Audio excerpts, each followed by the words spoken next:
Hallelujah.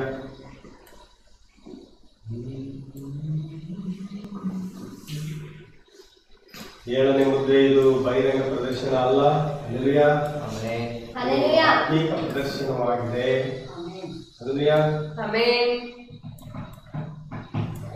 ಆ 4 ಜೀವಿಗಳು 4 ವ್ಯಕ್ತಿಗಳನ್ನ ತೋರಿಸ್ತದೆ ಸತ್ಯದಲ್ಲಿ. ಮಾರ್ಕನ ಸುವಾರ್ತೆ 4ನೇ ಅಧ್ಯಾಯದಲ್ಲಿ 4 ವ್ಯಕ್ತಿಗಳಿದ್ದಾರಲ್ಲ, ಆ ಕುಷ್ಠರೋಗಿ ಮತ್ತೊಂದಂತ 4 ವ್ಯಕ್ತಿಗಳು, ಅವು 4 ಜೀವಿಗಳಾಗಿವೆ ಸಂದೇಶದ ಪ್ರಕಾರವಾಗಿ. ಹಲ್ಲೆಲೂಯಾ. ಸಿಂಹ, ಎತ್ತು, ಮನುಷ್ಯ ಮುಖ, ಹದ್ದು.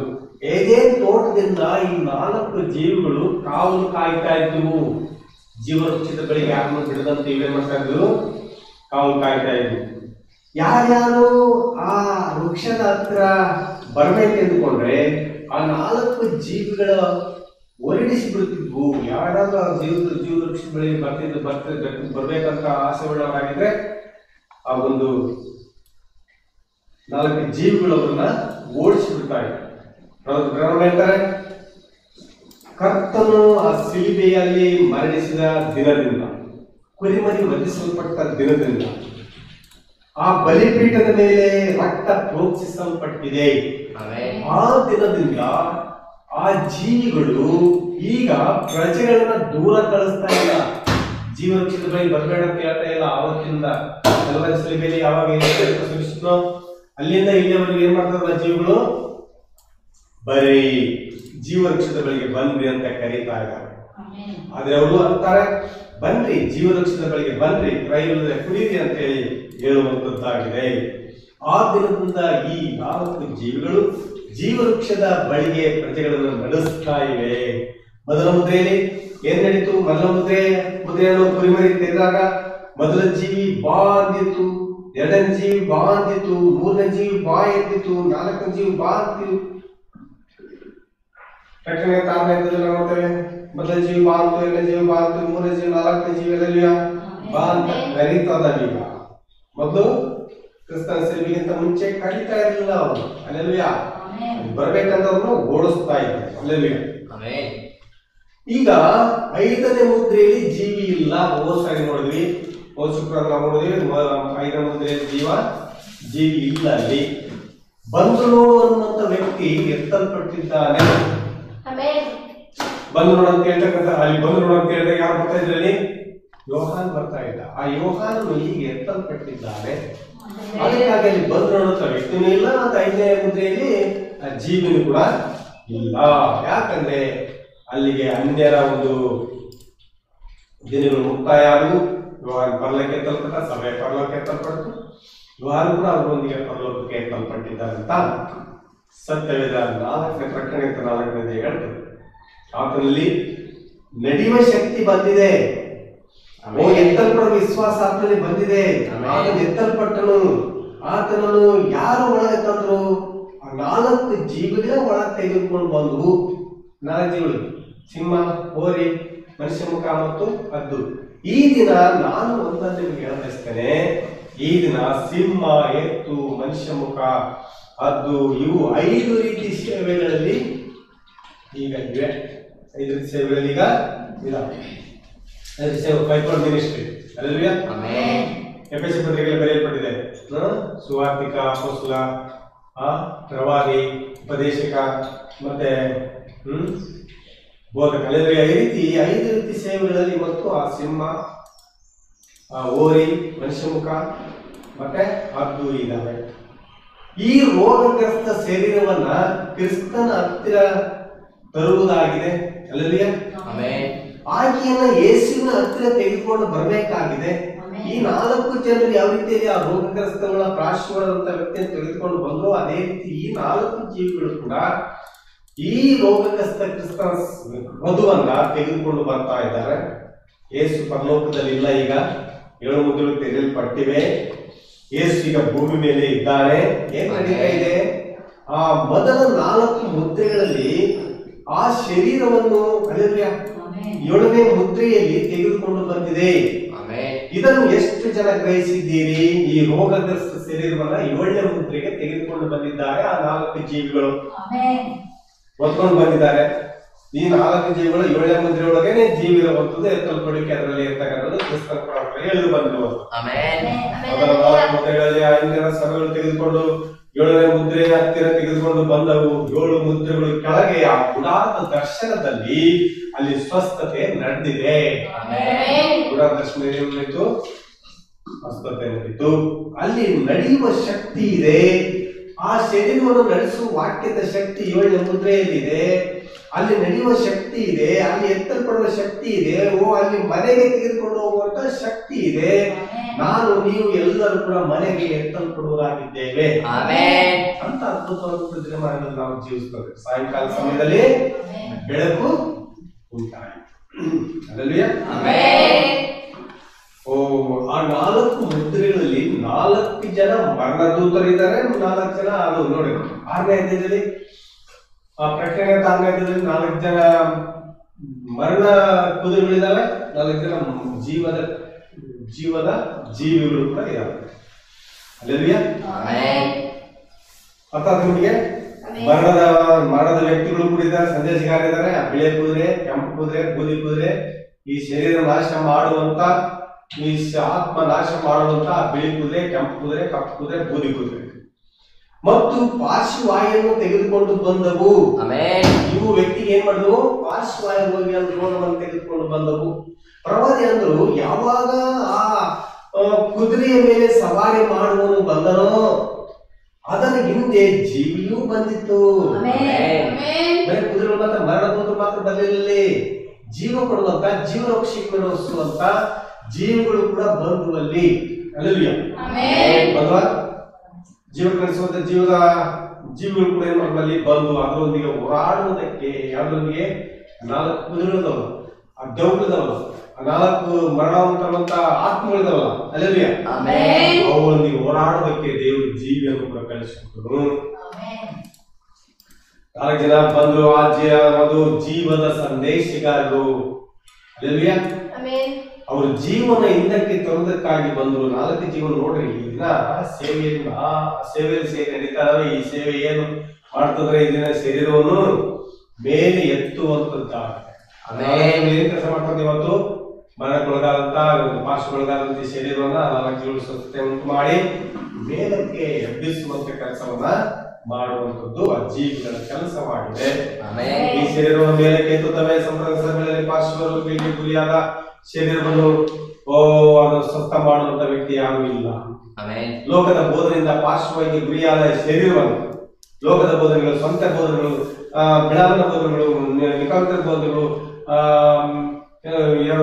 ಮಿಸ್ಟರ್ಸ್ ಇಸಬೇಲ್ ಬೋಧನೆಗಳು, ಎಲ್ಲ ಕೂಡ ಪಾರ್ಶ್ವ ರೋಗವನ್ನು ತೆಗೆದುಕೊಂಡು ಬಂದವು. ಪಾರ್ಶ್ವ ರೋಗಕ್ಕೆ ಈ ಶರೀರವನ್ನ ಗುರಿ ಮಾಡಿದವು, ಕ್ರಿಸ್ತನ ಶರೀರವನ್ನ. ಈಗ ಅದಕ್ಕಾಗಿ ದೇವರ ಮಾಡಿದ ಜೀವನವನ್ನು ಕಳಿಸಿಕೊಟ್ಟು ಈ ಶರೀರವನ್ನು ಮೇಲೆತ್ತುವುದಕ್ಕಾಗಿ ಸಂಪ್ರದಾಯಗಳಲ್ಲಿ ಲೋಕದ ಬೋಧನೆಗಳಿಂದ ಕೆಟ್ಟುವಂತೆ ಶರೀರ ಮತ್ತೆ ಪುನಃಸ್ಥಾಪನೆ ಮಾಡೋದಕ್ಕಾಗಿ, ಮತ್ತೆ ಖಂಡಗಳು ಬರುವಂತೆ ಮಾಡೋದಕ್ಕಾಗಿ, ಮತ್ತೆ ಬಲಹೀನವಾದಂತಹ ಖಂಡಗಳನ್ನ ಬಲಿಷ್ಠಗೊಳಿಸುವುದಕ್ಕಾಗಿ ಇವತ್ತು ಜೀವಿಗಳು ಬಂದಿದ್ದಾವೆ. ನಂಬಿಕೆ ಎಂಬುದು 6ನೇ ಜ್ಞಾನೇಂದ್ರಿಯ ಆಗಿದೆ. ಇದು ಮೆದುಳಿಗೂ ಮತ್ತೆ ನಮ್ಮ ಮಾಂಸಖಂಡಗಳಿಗೆ ಶಕ್ತಿಯನ್ನು ಕೊಡುವಂತ ಜ್ಞಾನೇಂದ್ರಿಯವಾಗಿದೆ. ನೋಡ್ರಿ, ಆ ಶಿರಸ್ಸಿನಲ್ಲಿ ಏನಿದೆ? ಈ ಶಿರಸ್ಸಿನ ಹೆಡ್ನಲ್ಲಿ ಏನಿದೆ? ಯೋಜನೆ ಇದೆ, ಮರ್ಮಗಳಿದೆ, ದೇವರ ಆಲೋಚನೆಗಳಿದಾವೆ. ಅದರಲ್ಲಿ ಅಲ್ಲಲ್ಲಿ ಈ ಕಾಲದಲ್ಲಿ ಸಂಪ್ರದಾಯ ಬೋಧನೆಗಳು ಅವರಿಗೆ ಬರೆಯಲ್ಪಟ್ಟ ವಾಕ್ಯವಿದೆ ಮಾತ್ರ ಹೊರತು ಅದರ ಬರೆಯಲ್ಪಟ್ಟ ವಾಕ್ಯದಿಂದ ಇರ್ತಕ್ಕಂಥ ರಹಸ್ಯ ವಾಕ್ಯಗಳು ಅವರಿಗೆ ಗೊತ್ತಿಲ್ಲ. ಆದರೆ ಯಾರಿಗೂ ದೇವರ ಆಲೋಚನೆ ತಿಳಿದಿಲ್ಲ. ಸಂಪ್ರದಾಯ ಸಭೆಗಳಿಗೆ, ಸಂಸ್ಥೆ ಸಭೆಗಳಿಗೆ ಅದಕ್ಕೆ ಪ್ರವಾದಿ ಬೇಕು. ದೇವರ ಆಲೋಚನೆಯನ್ನು ಬೋಧಿಸಬೇಕಾದ್ರೆ ಪ್ರವಾದಿ ನಮಗೆ ಅಗತ್ಯವಾಗಿದ್ದಾನೆ. ನೋಡಿ, ವಿವರಿಸಬೇಕು. ಮತ್ತೆ ಈ ಅಂಶಗಳನ್ನು ನಾನು ನಿಮಗೆ ವಿವರಿಸ್ತೇನೆ. ವಾಕ್ಯ ಅಂದ್ರೆ ಏನು? ಆಲೋಚನೆಯಾಗಿದೆ. ಯಾರ ಆಲೋಚನೆ? ದೇವರ ಆಲೋಚನೆಯಾಗಿದೆ. ಜಗತ್ತಿಗೆ ಅಂದ್ರೆ ಉದಾಹರಣೆಗೆ ಏಷ್ಯಾಗೆ ಒಂದು ದೇವರು ದರ್ಶನ ಕೊಟ್ಟು ಒಂದು ಮಾತನ್ನು ಹೇಳಿದ್ರು. ಈಗ ಕನ್ನಿಕೆ ಗರ್ಭಿಣಿಯಾಗಿ ಮಗನ ಇರ್ತಾಳೆ, ಆತನ ಇಮ್ಮಾನುವೇಲನೆಂದು ಹೆಸರಿಡಬೇಕು. ಹೌದಾ? ಏಷ್ಯಾ ಗ್ರಂಥದಲ್ಲಿ. ಸತ್ಯವೇದದಲ್ಲಿ ಈ ಮಾತನ್ನು ನೀವು ನೋಡಬಹುದು. ನನಗೆ ಹೇಳ್ರಿ, ಅಲ್ಲಿ ಕನ್ನಿಕೆ ಮರಿಯ ಅಂತ ಬರೆಯಲ್ಪಟ್ಟಿದೆಯಾ? ಅಲ್ಲಿ ಕನ್ನಿಕೆ ಮೇರಿ ಅಂತ ಬರೆಯಲ್ಪಟ್ಟದ ಯೆಶಾಯ ಗ್ರಂಥ 7ನೇ ಅಧ್ಯಾಯ. ಕನ್ನಿಕೆ ಮರಿ ಅಂತ ಬರೆಯಲ್ಪಟ್ಟದಲ್ಲಿ ಕನ್ನಿಕೆ ಅಂತ ಅಷ್ಟೇ ಬರೆಯಲ್ಪಟ್ಟಿದೆ. 14ನೇ ವಚನ, ಇಗೋ ಕರ್ತನು ತಾನೇ ನಿಮಗೆ ಒಂದು ಗುರುತನ್ನು ಕೊಡ್ತಾನೆ, ಇಗೋ ಒಬ್ಬ ಕನ್ನಿಕೆಯು ಗರ್ಭಿಣಿಯಾಗಿ ಮಗನನ್ನ ಹಡೆದು ಅವನಿಗೆ ಇಮ್ಮಾನುವೇಲ್ ಎಂದು ಹೆಸರಿಡುತ್ತಾರೆ. ಅಲ್ಲವ್ಯ ನೋಡಿ, ಇಮ್ಮಾನುವೇಲ್ ಮೇರಿ ಅಂತ ಬರೆಯಲ್ಪಟ್ಟಿಲ್ಲ, ಅಲ್ಲಿ ಇಮ್ಮಾನುವೇಲ್ ಅಂತ ಬರೆಯಲ್ಪಟ್ಟಿದ ಹೊರತು ಯೇಸು ಅಂತ ಬರೆಯಲ್ಪಟ್ಟಿಲ್ಲ. ಇದು ರಹಸ್ಯ. ಬರೆಯಲ್ಪಟ್ಟ ವಾಕ್ಯದ ಹಿಂದಿರ್ತಕ್ಕಂಥ ರಹಸ್ಯ ಏನು? ಮೇರಿ. ಕನ್ನಿಕೆ ಯಾರಿಗೆ? ಮೇರಿ. ಇಮ್ಮಾನುವೇಲ್ ಯಾರಾತ? ಯೇಸು. ಅಲ್ಲಿ ಅದು ಹೊಸ ಪ್ರಕಟ ಆಗುತ್ತದೆ. ಮತ್ತ ಜಗತ್ತಿಗೆ ದೇವರು ತನ್ನ ಆಲೋಚನೆ ತನ್ನ ಪ್ರವಾದಿಗೆ ಪ್ರಕಟಿಸಿದನು. ಪ್ರವಾದಿ ಆ ಮಾತನ್ನು ನುಡಿದನು, ಇಗೋ ಕನ್ನಿಕೆ ಗರ್ಭಧರಿಸಿದಳು, ಇಗೋ ಆಕೆ ಮಗನ ಹೆರುವಳು, ಆತನ ಹೆಸರು ಇಮ್ಮಾನುವೇಲ್ ಎಂದು ಬರೆಯಲ್ಪಟ್ಟಿದೆ. ಅಲ್ಲಿ ಪ್ರಜೆಗಳು ಅದನ್ನ ಕೇಳಿದ್ರು. ಅವು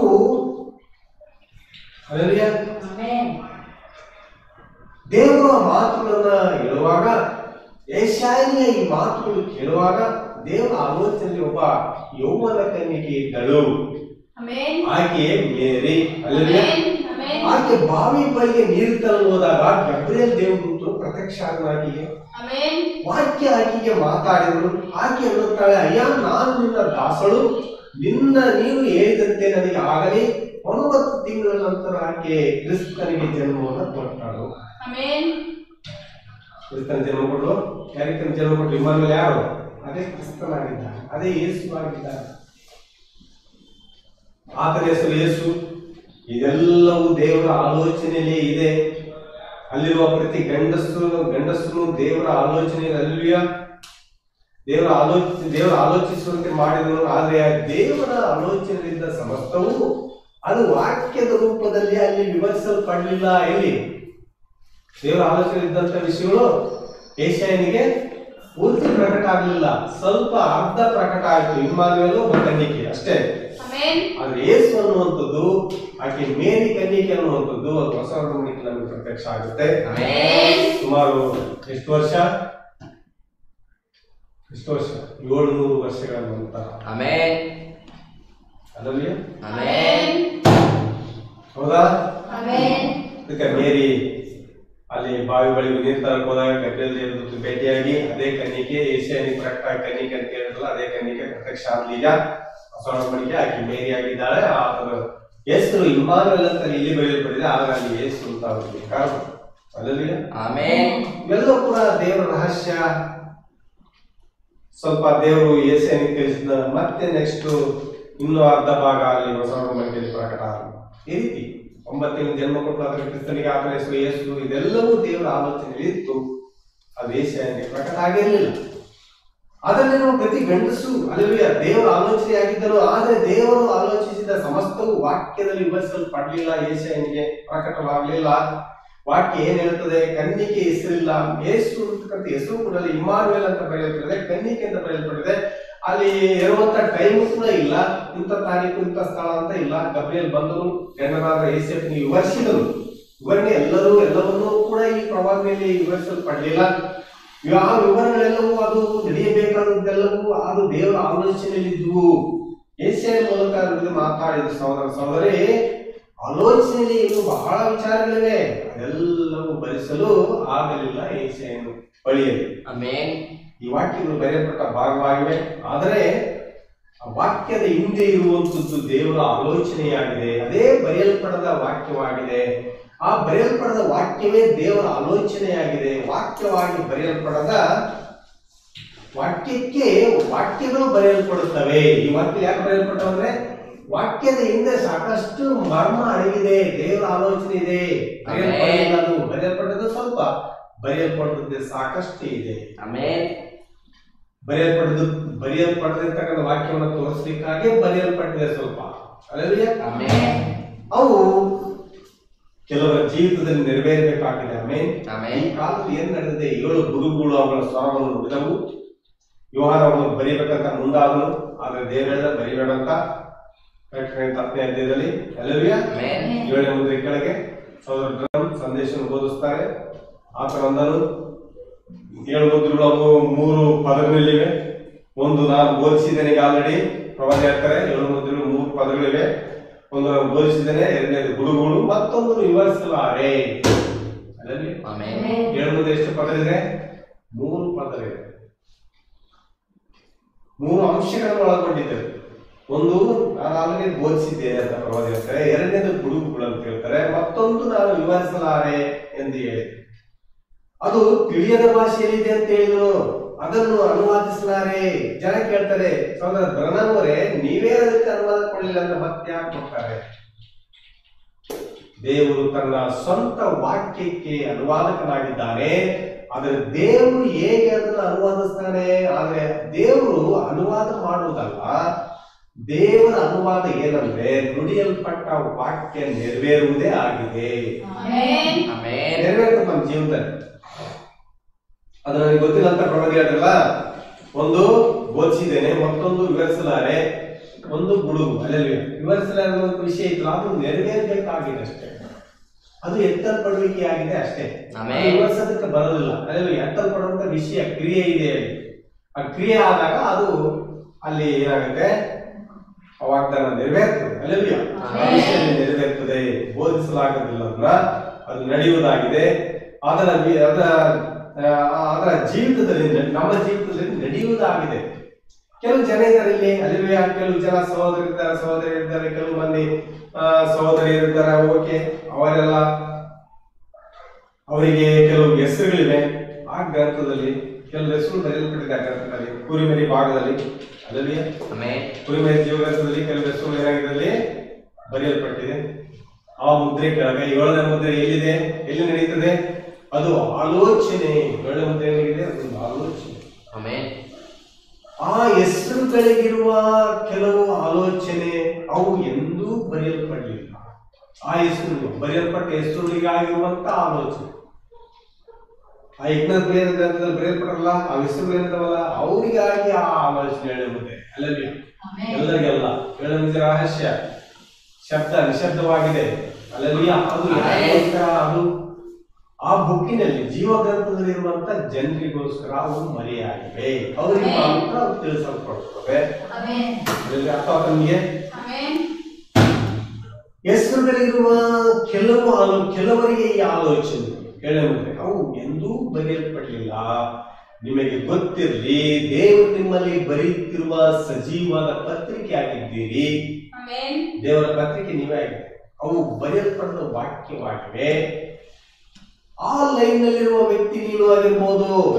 ಓದು ಆರಿಸಲ್ಪಟ್ಟಂತ ಯಾರ ಜೀವಿತದ ಮೂಲಕ ದೇವರು ವ್ಯಾಖ್ಯಾನ ಮಾಡುತ್ತಾರೋ, ಯಾರನ್ನ ಎಬ್ಬಿಸ್ಕೊಂಡು ಹೋಗ್ತಾರೋ, ಯಾರು ಎತ್ತಲ್ಪಡ್ತಾರೋ ಅವರ ಜೀವಿತದಲ್ಲಿ ಅವು ವ್ಯಾಖ್ಯಾನ ಆಗ್ತವೆ. ಅವ್ರ ಜೀವಿತದಲ್ಲಿ ವಾಕ್ಯಗಳು ನೆರವೇರ್ತವೆ. ಅವ್ರ ಜೀವಿತದಲ್ಲಿ 7ನೇ ಮುದ್ರೆ ನೆರವೇರ್ತದೆ.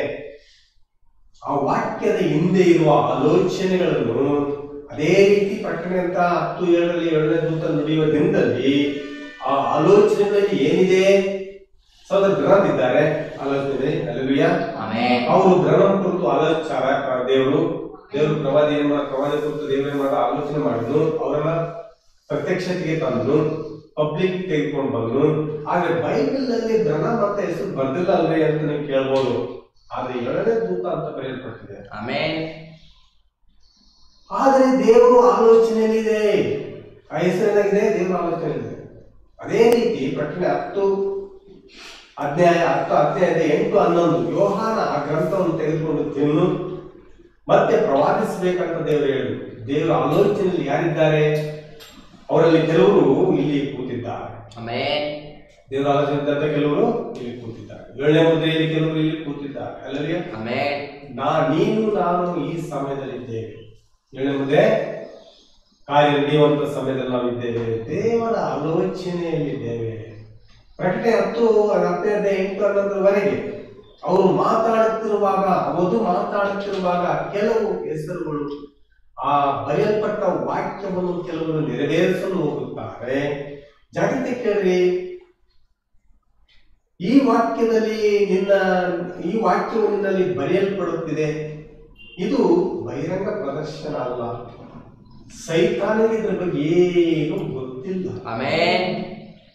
ಸೈತಾನಿಗೇನಿಲ್ಲ, ಏನು ಗೊತ್ತಿಲ್ಲ. ಅದು ನಿನ್ನಲ್ಲೇ ಇದೆ, ಹೇಳುವುದ ವಿಷಯ ನಿನ್ನಲ್ಲೇ ಇದೆ.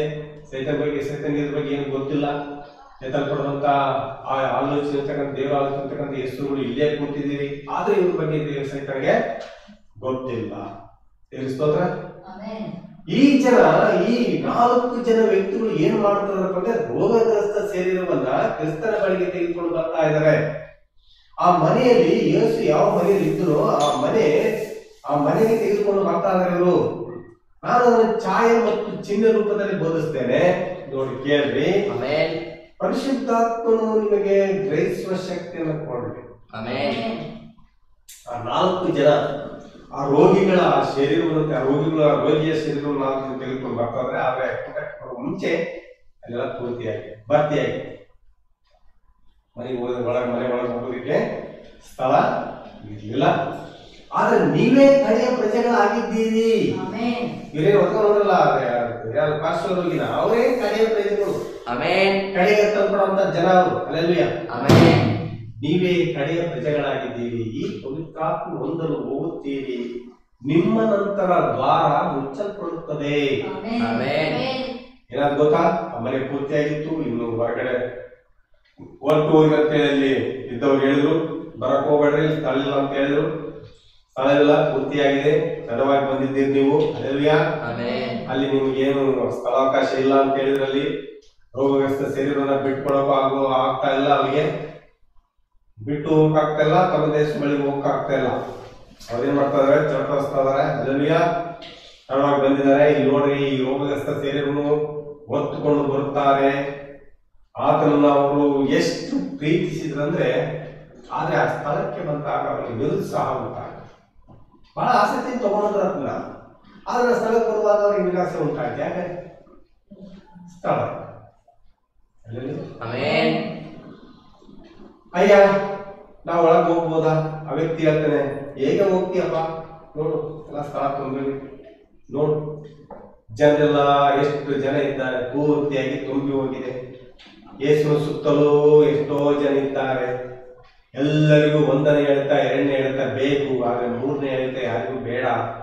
ಸ್ವಸ್ಥತೆಗಳು ಬೇಕು, ಹೃದಯದ ಆಲೋಚನೆಗಳು ಬೇಕು, ಆದ್ರೆ ವಾಕ್ಯ ನಡ್ಕೊಳ್ರಿ ಅಂದ್ರೆ ಅದು 3ನೇ ಹೇಳ್ತಾ ಅದು ಬೇಡ ಜನರಿಗೆ. ಇಂಥ ಜನ ಇದ್ದಾರೆ. ಒಳಗೆ ಹೋಗುವುದಕ್ಕೆ ಅವರಿಗೆ ಸ್ಥಳವಿಲ್ಲ. ಅಯ್ಯ ಏನು ಮಾಡುವುದು? ಅಲ್ವೇ. ಆದರೆ ಈ 4 ಜನ ವ್ಯಕ್ತಿಗಳು ಅವರ ರೋಗಿಯನ್ನು ಬಿಟ್ಟು ಬಿಡಲು ಮನಸ್ಸಿಲ್ಲ, ಸ್ಥಳಗಳಂತೆ ಬಿಟ್ಟು ಹೋಗಕ್ಕೂ ಮನಸ್ಸಿಲ್ಲ. ಅವರಿಗೆ ಏನಾದ್ರೂ ಮಾಡಿ ದೇವರ ಬಳಿಗೆ ಯೇಸು ಕ್ರಿಸ್ತನ ಬಳಿಗೆ ತಗೊಂಡು ಹೋಗ್ಬೇಕನ್ನೋದೇ ಅವ್ರಿಗೆ ಪ್ಲಾನ್. ಬಿಟ್ಟು ಬೆಳಗ್ಗೆ ಎಷ್ಟು ಪ್ರೀತಿಸ್ತಾರೆ ಅಂದ್ರೆ, ಅವರು ತೀರ್ಮಾನಿಸಿದ್ರು ಈ ದಿನ ಅವರು ಸ್ನೇಹಿತರನ್ನು ನಡೆದಾಡುವಂತೆ ಮಾಡಲೇಬೇಕು ಅಂತ ಚಾಲೆಂಜ್ ಮಾಡಿ, ಏನೇ ಆದ್ರು ಜನ ಪೂರ್ತಿಯಾಗಿ ತುಂಬಿದ್ರು ಕೂಡ, ನಮ್ಗೆ ಹೋಗೋದಕ್ಕೆ ಸ್ಥಳ ಇಲ್ದಿದ್ರು ಕೂಡ ಏನಾದ್ರು ಒಂದು ಪ್ಲಾನ್ ಮಾಡಿ ಆತನಿಗೆ ಸ್ವಸ್ಥತೆ ಕೊಡ್ಲೇಬೇಕು, ಆತನಿಗೆ ಇವತ್ತು ನಡೆದಾಡಲೇಬೇಕು. ಅದಕ್ಕೆ ಚಾಲೆಂಜ್ ನೀವು ಇರ್ಬೇಕು. ಯಾವ್ದಾದ್ರು ವಿಷಯ ಆಗಲಿಲ್ಲ ಬಂದ್ರೆ, ಸಮಸ್ಯೆಗಳು ತಂದ್ರೆ ಎಡೆಬಿಡದೆ ಪ್ರಾರ್ಥನೆ ಆಗ್ಲೇಬೇಕು ಸ್ವಾಮಿ, ಅಷ್ಟೇ. ಈ ದಿನ ಆತನು ತನ್ನ ಮಂಚವನ್ನು ಎತ್ತಿಕೊಂಡು ಹೋಗ್ಬೇಕು, ತನ್ನ ಆಸೆಯನ್ನು ಹಾಕೊಂಡು ಹೋಗ್ಬೇಕು. ಆ ಮನೆಯಲ್ಲಿ ಇರುವುದಾದ್ರೆ ಏನೇ ಆಗಲಿ, ಆ ಮನೆಯಲ್ಲಿ ಎಸೋದನ್ನ ಆಯ್ತು ಮುಗಿದೋದು ಅಷ್ಟೇ, ಸಾಕು. ಏನೇ ಆಗಲಿ ಅದ್ರ ಬಗ್ಗೆ ನಾವು ಮುಂದೆ ನೋಡೋಣ.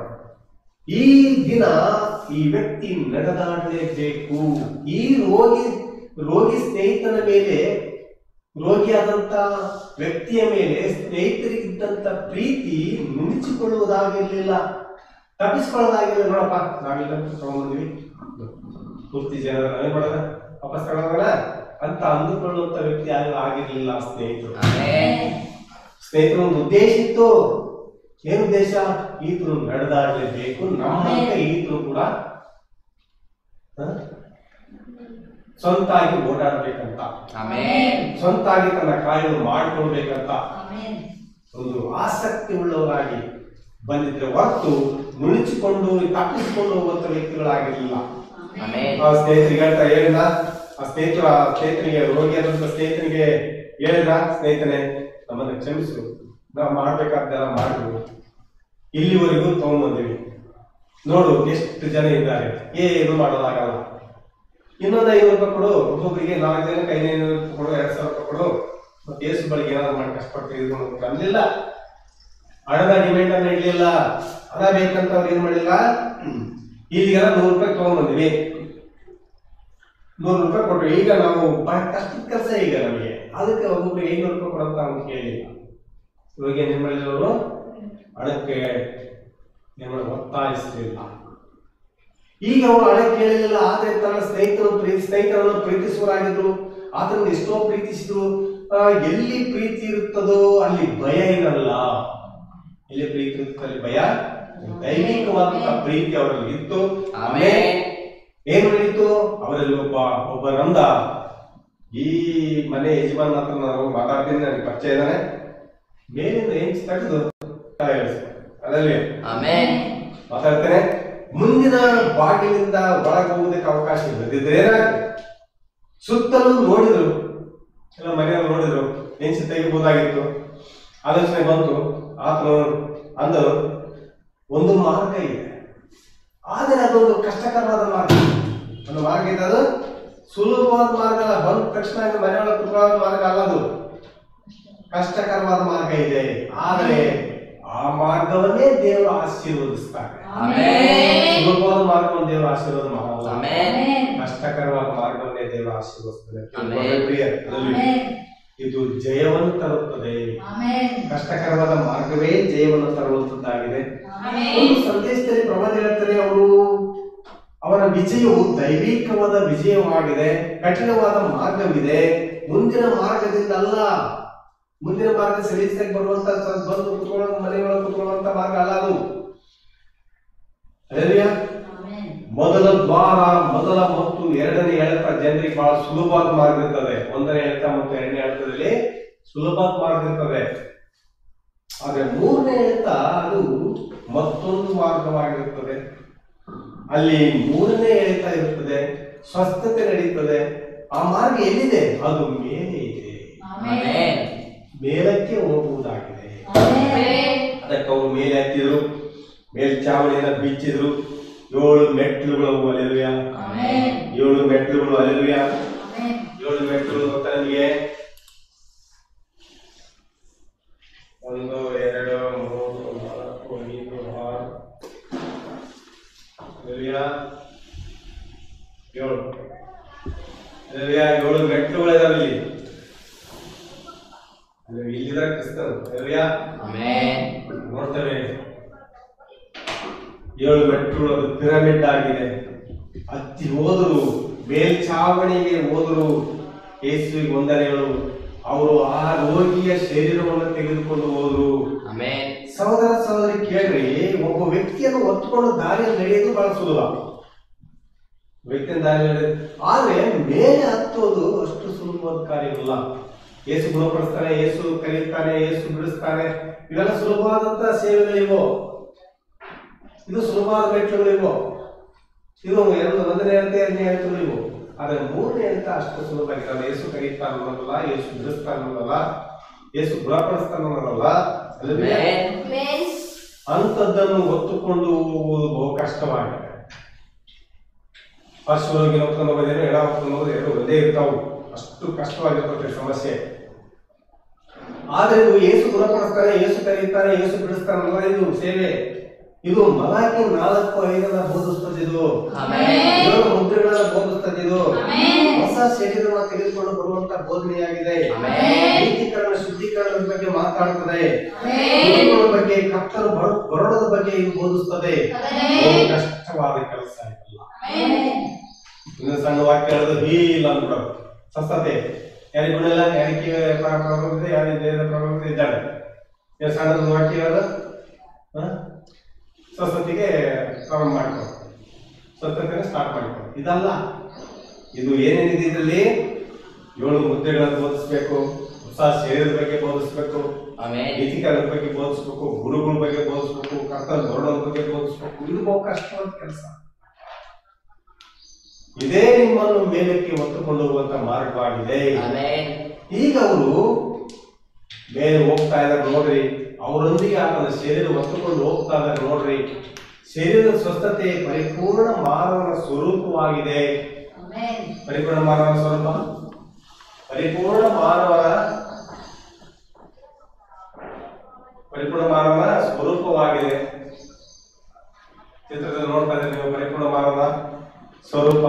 ಹಲ್ಲೆಲೂಯಾ.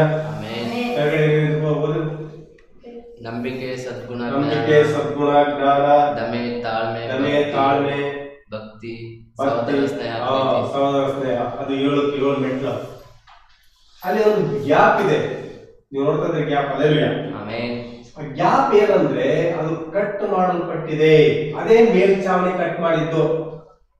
ಅದನ್ನ ಹತ್ತಿ ಮೇಲ್ಚಾವಣಿ ಕಟ್ ಮಾಡಿದ್ರಲ್ಲ, ಅದೇ ಅಲ್ಲ, ಕಟ್ ಆಗಿದೆ ಪೀಸ್. ಅದು ಮೇಲ್ಚಾವಣಿ ಕಟ್ ಮಾಡಿದ್ರು ಅವರು. ಆ ವಿಷಯಕ್ಕೆ ಸಂಬಂಧಪಟ್ಟಂತ ವಿಷಯ ಅದು, ಕಟ್ ಆಗಿರುವಂತ ವಿಷಯ. ಹಲ್ಲೆಲೂಯಾ.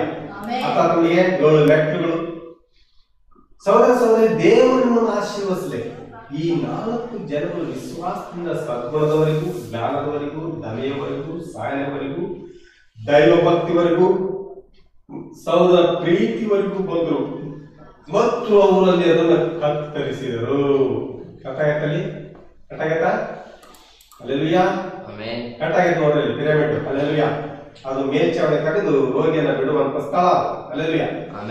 ಪಿರಮಿಡ್ ಮೇಲ್ಚಾವಣಿ ಬಿಚ್ಚಲ್ಪಟ್ಟಿತ್ತು. ಯೇಸುವಿಗೆ ವಂದನೆಗಳು.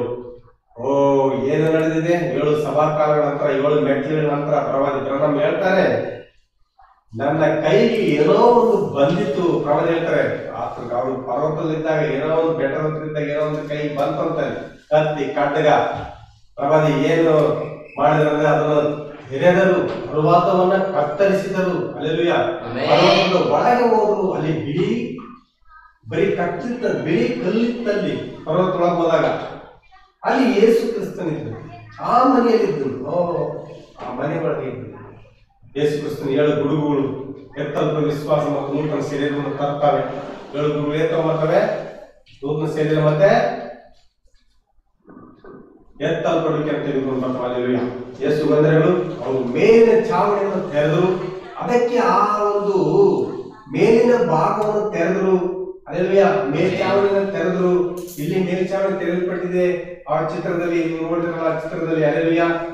ಮೇಲ್ಚಾವಣಿ ಆಗಿದೆ, ಕಟ್ಟಾಗಿದೆ ನೋಡ್ರಲ್ಲಿ. ಸಹೋದರ ಸ್ನೇಹ ಆದ್ಮೇಲೆ. ಹಲ್ಲೆಲೂಯಾ. ನೋಡಿದ್ರಾ? ನೋಡ್ತಾ ಇದ್ದೀರಾ? ನೋಡಿ, ಆ ಶರೀರವನ್ನು ತೆಗೆದುಕೊಂಡು ಆ ಶಿರಾಕಲ್ಲು ಬಳಿಗೆ ತೆಗೆದುಕೊಂಡು ಹೋಗಿ ದೈವಿಕ ಪ್ರೀತಿಯೊಂದಿಗೆ ಕೂಡಿಸಿದರು. ಶರೀರ ತೆಗೆದುಕೊಂಡು ಏನ್ ಮಾಡಿದ್ರು? ದೈವಿಕ ಪ್ರೀತಿಯೊಂದಿಗೆ. ಅದು ಚೆಂಡ ಐತಲ್ಲ ಮೇಲೆ, ಚೆಂಡ ಐತಲ್ಲ, ಅದು ದೈವಿಕ ಪ್ರೀತಿಯಾಗಿದೆ. ಅದೇ ಕ್ರಿಸ್ತನಾಗಿದ್ದಾನೆ. ಅದೇ 7ನೇ ಮುದ್ರೆ ಆಗಿದೆ. ಗುಡುಗುಗಳಾಗಿದೆ. ಗುಡುಗುಗಳ ಬಳಿಗೆ ತೆಗೆದುಕೊಂಡು ಹೋದ್ರು. ಹಲ್ಲೆಲೂಯಾ. ಸಂದೇಶ ನಿಮ್ಗೆ ಅರ್ಥವಾಗ್ತಿದೆಯಾ? ಸಂದೇಶ ಅರ್ಥ ಆಗ್ತಿದೆಯಾ? ಮನುಷ್ಯನ ಸ್ಥಿತಿ ಏನಾಗಿತ್ತು? ಮನುಷ್ಯನ ಎಲ್ಲಿಗೆ ಹೋಗ್ಬೇಕಾಗಿತ್ತು? ಏನಾಗ್ಬೇಕಾಗಿತ್ತು? ಹಲ್ಲೆಲೂಯಾ. ನಾವೇನಾಗಬೇಕಾಗಿತ್ತು? ಈಗ ಎಲ್ಲವೂ ಆ ಜೀವಿಗಳು, 4 ಜೀವಿಗಳು ನಮಗೋಸ್ಕರ ಕಷ್ಟಪಡುವುಗಳಾಗಿವೆ. ಅಲ್ಲಪ್ಪ ಪಿರಮಿಡ್ಗಳಿಗೆ ಏನ್ ನಡೀತು? 7 ಮೆಟ್ಲುಗಳು. ಆ ಒಬ್ಬ ಪರಿಚಯ ಮಾಡುವಂತ ವ್ಯಕ್ತಿ ಇದ್ದು ಮಾತ್ರ ಇದ್ರಲ್ಲ. ಆ ರಾಜನಿಗೆ ಪರಿಚಯ ಮಾಡುವಂತ ವ್ಯಕ್ತಿ. ರಾಜನ ಎಲ್ಲಿದ್ದಾನೆ? ರಾಜನ ಕೋಣೆಯಲ್ಲಿದ್ದಾನೆ. ಆ ಚೆಂಡಿದೆಯಲ್ಲ, ಆ ಚೆಂಡು ರಾಜನ ಕೋಣೆ ಆಗಿದೆ. ರಾಜನ ಕೋಣೆ ಎಲ್ಲಿದೆ? ಖಾಲಿ ಪೆಟ್ಟಿಗೆ ಇದೆ. ಆ ಖಾಲಿ ಪೆಟ್ಟಿಗೆ ಏನದು? ಯಾರೋ ಒಬ್ರು ಅಲ್ಲಿ ಪೆಟ್ಟಿಗೆ ಒಳಗೆ ಹೋಗ್ಬೇಕು. ಆ ಒಂದು ಆದ್ರೆ ಅದು ಆ ಪೆಟ್ಟಿಗೆ ಒಳಗೆ ಎಲ್ಲರೂ ಹೋಗ್ಲಾರದು. ಆತನು ಎತ್ತಲ್ಪಟ್ಟನು. ಆದ್ರಿಂದ ಆ ಪೆಟ್ಟಿಗೆ ಖಾಲಿ ಉಳಿತು. ಹಲ್ಲೆಲೂಯಾ. ಆತರ ಎತ್ತಲ್ಪಟ್ಟನು, ಪೆಟ್ಟಿಗೆ ಖಾಲಿ ಉಳಿತು. ಹಲ್ಲೆಲೂಯಾ. ಪೆಟ್ಟಿಗೆ ಮಂಜಿಸುತ್ತ ಪೆಟ್ಟಿಗೆ ಎತ್ತಲ್ಪಟ್ಟನು, ಅದು ಪೆಟ್ಟಿಗೆ ಖಾಲಿ ಉಳಿತು. ಹಲ್ಲೆಲೂಯಾ. ಈಗ ಆ ರಾಜನ ಕೋಣೆಯಲ್ಲಿ ಏನಿದೆ? ರಾಜನ ಪ್ರಸನ್ನತಿದೆ. ರಾಜನ ರೂಮ್ನಲ್ಲಿ ಏನಿದೆ? ಎತ್ತಲ್ಪಡುವಿಕಿದೆ, ನೂತನ ಶರೀರ ಇದೆ. 4 ಜನ. ಹಲ್ಲೆಲೂಯಾ. ಸಿಂಹ ಎತ್ತು ಮನುಷ್ಯ ಮುಖ ಹದ್ದು 5 ರೀತಿ ಸೇವೆಯಲ್ಲಿ ಕೆಲಸ ಮಾಡ್ತದ. ಇವಾಗ ಹಲ್ಲೆಲೂಯಾ. ಕೆಲಸ ಮಾಡ್ತದವ. ಹಲ್ಲೆಲೂಯಾ.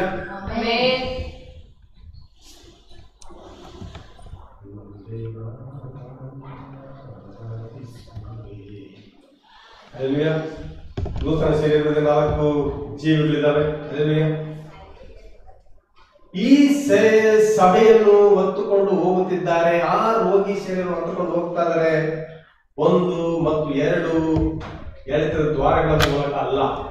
ಒಂದನೇ ಮತ್ತು ಎರಡನೇ ಎಳೆತದ ದ್ವಾರಗಳ ಮೂಲಕ ಅಲ್ಲ. ಯಾವ್ದ್ರ ಮೂಲಕ? ಒಂದನೇ ಮತ್ತು ಎರಡನೇ ದ್ವಾರಗಳ ಮೂಲಕ ಅಲ್ಲ. ಎಷ್ಟನೇ ದ್ವಾರದ ಮೂಲಕ? ಎಷ್ಟು ದ್ವಾರ ಇದ್ದಾವೆ? ಎಷ್ಟು ದ್ವಾರ ಇದ್ದಾವೆ? 3 ದ್ವಾರ ಇದ್ದಾವೆ. 1, 2 ಸಾಮಾನ್ಯ ಜನ, ಎಲ್ಲ ಸಂಪ್ರದಾಯ ಸಭೆಯಲ್ಲಿ. ಅಲ್ಲಿ ಜೀವ ಇಲ್ಲ. ಅಲ್ಲೆಲ್ಲೂಯ್ಯ. ಆಮೆನ್. ಹತ್ತಿ ಮೇಲೆ ಎಣಿ ಮೇಲೆ ಹತ್ತಿ ಮೇಲ್ಚಾವಣಿ ತೆಗೆದು ಕ್ರಿಸ್ತನನ್ನು ಬಿಟ್ರಲ್ಲ, ಅಲ್ಲಿ ಜೀವ ಇದೆ. ಆಮೆನ್. ಅಲ್ಲಿ ಬಂದ ಸುಮ್ಮನೆ ನೋಡ್ತಾ ಹೋಗ್ಬೇಕಷ್ಟೇ. ಕ್ರಿಸ್ತನ್ ನೋಡಿದ್ರ ಹೋದ್ರಷ್ಟೇ, ಅವ್ರಿಗೇನಿಲ್ಲ. ಆದ್ರೆ ಯಾವಾಗ ಮೆಟ್ಲು ಹತ್ತಿ ಅಲ್ಲಿ ದ್ವಾರ ಮಾಡಿ ರೋಗಿಯನ್ನ ಬಿಟ್ಟರು, ಅಲ್ಲಿ ಸ್ವಸ್ಥತೆ ಉಂಟಾಯ್ತು, ಅಲ್ಲಿ ಬಿಡುಗಡೆ ಉಂಟಾಯ್ತು, ಅಲ್ಲಿ ಪಾಪ ಪರಿಹಾರ ಉಂಟಾಯ್ತು, ಅಲ್ಲಿ ಆತನು ಕ್ರಿಸ್ತನ ಮಗನಾದನು, ಮಗಳಾದಳು. ಸೇವಕರು ನಿಮ್ಮನ್ನು ಸಭೆಯನ್ನು ಎಲ್ಲಿಗೆ ತೆಗೆದುಕೊಂಡು ಹೋಗ್ತಾ ಇದ್ದಾರೆ? ಸನ್ಸೆಟ್ ಪರ್ವತದ ಮೇಲೆ ತೆಗೆದುಕೊಂಡು ಹೋಗ್ತಾ ಇದ್ದಾರೆ. ಮೇಲೆ ತೆಗೆದುಕೊಂಡು ನಮ್ಮನ್ನೆಲ್ಲ ಸನ್ಸೆಟ್ ಪರ್ವತದ ಮೇಲೆ, ರೋಗಿಯಾದಂತ ನಮ್ಮ ಸನ್ಸೆಟ್ ಪರ್ವತದ ಮೇಲೆ ತೆಗೆದುಕೊಂಡು ಹೋಗಿ ಶಿಖರದ ಮೇಲೆ ತೆಗೆದುಕೊಂಡು ಹೊತ್ಕೊಂಡು ಹೋದ್ರು. ಆ ಶಿರಾಕಲಿನ ಮೇಲೆ ಹೊತ್ಕೊಂಡು ಹೋದ್ರು. ಆ ಬಿಳಿ ಕಲ್ಲಿನ ಬೆಳಿಗ್ಗೆ ತೆಗೆದುಕೊಂಡು ಹೋದ್ರು. ಆ ಪ್ರೀತಿ ಬೆಳಿಗ್ಗೆ ನಮ್ಮನ್ನು ತೆಗೆದುಕೊಂಡು ಹೋದ್ರು. ದೈವಿಕ ಸ್ವಸ್ಥತೆ ಬೆಳಿಗ್ಗೆ ನಮ್ಮನ್ನು ತೆಗೆದುಕೊಂಡು ಹೋದ್ರು. ನೂತನ ಶರೀರದೊಳಗೆ ದಿಯೋಫಿನ್ ಬೆಳಿಗ್ಗೆ, ಅಲ್ಲೆಲ್ಲೂಯ್ಯ, ವಾಕ್ಯ ಶರೀರವಿದೆ, ಅಲ್ಲಿ ಎತ್ತಲ್ಪಡುವಿಕಿದೆ, ಅದು ಭವಿಷ್ಯತ್ ಗೃಹ ಆಗಿದೆ, ಅದು ನೂತನ ಎರುಸಲೇಮ್ ಆಗಿದೆ. ಅಲ್ಲಿ ಪಾರಿವಾಳ ಇಳಿಯುತ್ತದೆ, ಇಗೋ ನನ್ನ ಪ್ರಿಯನಾದ ಮಗನು, ಈತನ ಮಾತನ್ನು ಕೇಳ್ರಿ. ಆತನು 4 ಜನ ಮನುಷ್ಯರು ಅವರಲ್ಲಿ ಸಂತೋಷವಾಗಿಲ್ಲ. ನಾವು ಪ್ರಸಿದ್ಧಾತ್ಮ ಒಂದವರೆಗೂ ಸಂತೋಷ ಬರಲಾರ್ದು ನಮಗೆ. ಅವರು ನೋಡಲು ಬಯಸಿದ್ದು ಕೇವಲ ಸಭೆ ಪುನರುತ್ಥಾನ ಮಾತ್ರ ಅಲ್ಲ, ಸಭೆಯ ಸಂದೇಶ ಮಾತ್ರ ಅಲ್ಲ. ಸಂಪ್ರದಾಯ ಸಭೆಗಳಲ್ಲಿ ನೀವು ರಕ್ಷಿಸಲ್ಪಟ್ಟಿದ್ರೆ, ಸಂಪ್ರದಾಯ ಸಭೆಯಲ್ಲಿ ನೀವು ರಕ್ಷಿಸಲ್ಪಟ್ಟಿದ್ರೆ ಇಲ್ಲ. ಇನ್ನು ಮುಂದಕ್ಕೆ ಹೋದ್ರೆ, ನಾವು ಸಂದೇಶಕ್ಕೆ ಬಂದಾಗ ನೀವು ತಿರುಗಿ ಜನ್ಮಿಸಿದ್ರ, ತಿರುಗಿ ಹುಟ್ಟಿದ್ರ, ನೀವು ತಿರುಗಿ ಹುಟ್ಟಿದ್ದೀರಾ, ಕ್ಷಮಿಸ್ರಿ. ಇನ್ನೂ ಸಂದೇಶಕ್ಕೆ ಮುಂದಕ್ಕೆ ಹೋದ್ರೆ ಪುತ್ರ ಸ್ವೀಕಾರ ಹೊಂದಿದ್ದೀರಾ. ಸಂಪ್ರದಾಯ ಸಭೆಯಲ್ಲಿ ರಕ್ಷಿಸಲ್ಪಡಲಿಲ್ಲ, ಇಲ್ಲಿ ಬಂದು ರಕ್ಷಿಸಲ್ಪಟ್ರಿ, ನೂತನ ಜನ್ಮ ಹೊಂದಿಕೊಂಡ್ರಿ. ನೂತನ ಜನ್ಮ ಆದ ಕೂಡಲೇ ಮುಂದಕ್ಕೇನು? ಪುತ್ರ ಸ್ವೀಕಾರ, ನಿನ್ನ ಸ್ಥಾನದಲ್ಲಿ ಇಡಲ್ಪಡುವುದಾಗಿದೆ. ನೀನು ಪ್ರಕಟವಾದ ದೇವರ ಕುಮಾರ್ತೆಯಾಗಿದ್ದಿ. ಈಗೋ ಪ್ರಿಯರಾದ ನನ್ನ ಮಗನು, ಈ ಕುಮಾರ್ತೆಯ ಮಾತನ್ನ ಕೇಳ್ರಿ ಅನ್ನುವಂತ ಸಮಯಕ್ಕೆ ನಾವು ಬಂದಿದ್ದೇವೆ. ಆ ಒಂದು 4 ಜನ ಸಂದೇಶಗಾರರು ಸೇವಕರಲ್ಲಿ ಕೆಲಸ ಮಾಡುತ್ತಾರೆ. ಅಲ್ಲೆಲ್ಲೂಯ್ಯ. ಸೇವಕರಲ್ಲಿ ಕೆಲಸ ಮಾಡ್ತಾರೆ. 4 ಜನ 4 ಜೀವಗಳು ಪಂಚ ಯಾವ್ದು ಫೈಫೋಲ್ಡ್ ಮಿನಿಸ್ಟ್ರಿ. ಅಲ್ಲೆಲ್ಲೂಯ್ಯ. 5 ವ್ಯಕ್ತಿ ಸೇವೆಗಳಲ್ಲಿ ಅವರು ಕೆಲಸ ಮಾಡ್ತಿದ್ದಾರೆ. ಈ ಪ್ರಜೆಗಳಲ್ಲಿ ಕೆಲಸ ಮಾಡುತ್ತಾರೆ. ಈ ಶರೀರಗಳು ಹೊತ್ತುಕೊಂಡು ಹೋಗುತ್ತಾರೆ, ಬೇರೆ ತೆಗೆದುಕೊಂಡು ಹೋಗುತ್ತಾರೆ. ಆ 4 ಜೀವಗಳು ನಮ್ಮಲ್ಲಿ ಯೋಚನೆ ಮಾಡ್ತವೆ, ಮೇಲಕ್ಕೆ ತೆಗೆದುಕೊಂಡು ಹೋಗುವಂತವುಗಳಾಗಿವೆ. ಆ ಪರ್ವತದ ಶಿಖರದ ಮೇಲೆ ಹೋದರು ಪ್ರವಾದಿ ಬ್ರಹ್ಮ್ ಅವರು. ಆ ಕೊನೆಯ ಶಿಖರ ನೂತನ ದೇಶ ಸೇರುವ ಮುಂಚೆ, ಅಲ್ಲೆಲ್ಲೂಯ್ಯ, ನಿಮಗೆ ಒಂದು ಸಂಗತಿ ಗೊತ್ತಾ? ಒಂದು ವಿಷಯ ಹೇಳುತ್ತೇನೆ. ಯಾರು ಪರ್ವತವನ್ನು ಹತ್ತುತ್ತಾರೆ ಅವರಿಗೆ ಗೊತ್ತು. ಪರ್ವತಾರೋಹಿಗಳಂತ ಕರೋಣ, ಅವರಿಗೆ ಗೊತ್ತು. ಪರ್ವತದ ಮೇಲೆ 8,000 ಕಿಲೋಮೀಟರ್, 8,000 ಮೀಟರ್ ಹೋದ ನಂತರ ಅಲ್ಲಿ ಗಾಳಿ ಇಲ್ಲ. ಅಲ್ಲೆಲ್ಲೂಯ್ಯ. 8,000 ಮೀಟರ್ ಆಕ್ಸಿಜನ್ ಇಲ್ಲ. ಅಲ್ಲಿ ಆಕ್ಸಿಜನ್ ಬೇಕಾಗುತ್ತೆ. ನಿಮಗೆ ಸಹಜಾತೀತ ಶ್ವಾಸಕೋಶಗಳು ಇರ್ಬೇಕಲ್ಲಿ. ಸಾಮಾನ್ಯ ಆರ್ಡಿನರಿ ಶ್ವಾಸಕೋಶ ನಡೆಯಂಗಿಲ್ಲ. ಅಲ್ಲಿ ಸಹಜಾತೀತವಾದಂತಹ ವಿಶೇಷವಾದಂತಹ ಬಲವುಳ್ಳ ಶ್ವಾಸಕೋಶಗಳು ಬೇಕಾಗುತ್ತೆ. ಅದು ಮರಣಕರವಾದಂತ ಇರ್ತದೆ ಅಲ್ಲಿ ಪರ್ವತದ ಮೇಲೆ.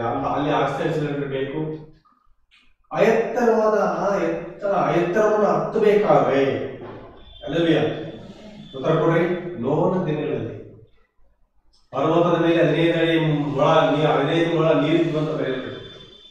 ಆ ಪರ್ವತದ ಮೇಲೆ ಹತ್ತಿದಂತ ಹಡಗು, ಪರ್ವತಕ್ಕಿಂತ ಉನ್ನತವಾದಂತಹ ಹಡಗಿದೆ. ಒಳಗಿರ್ತಕ್ಕಂಥ ಜೀವಿಗಳಿಗೆ ಆಕ್ಸಿಜನ್ ಯಾರು ಕೊಟ್ಟರು?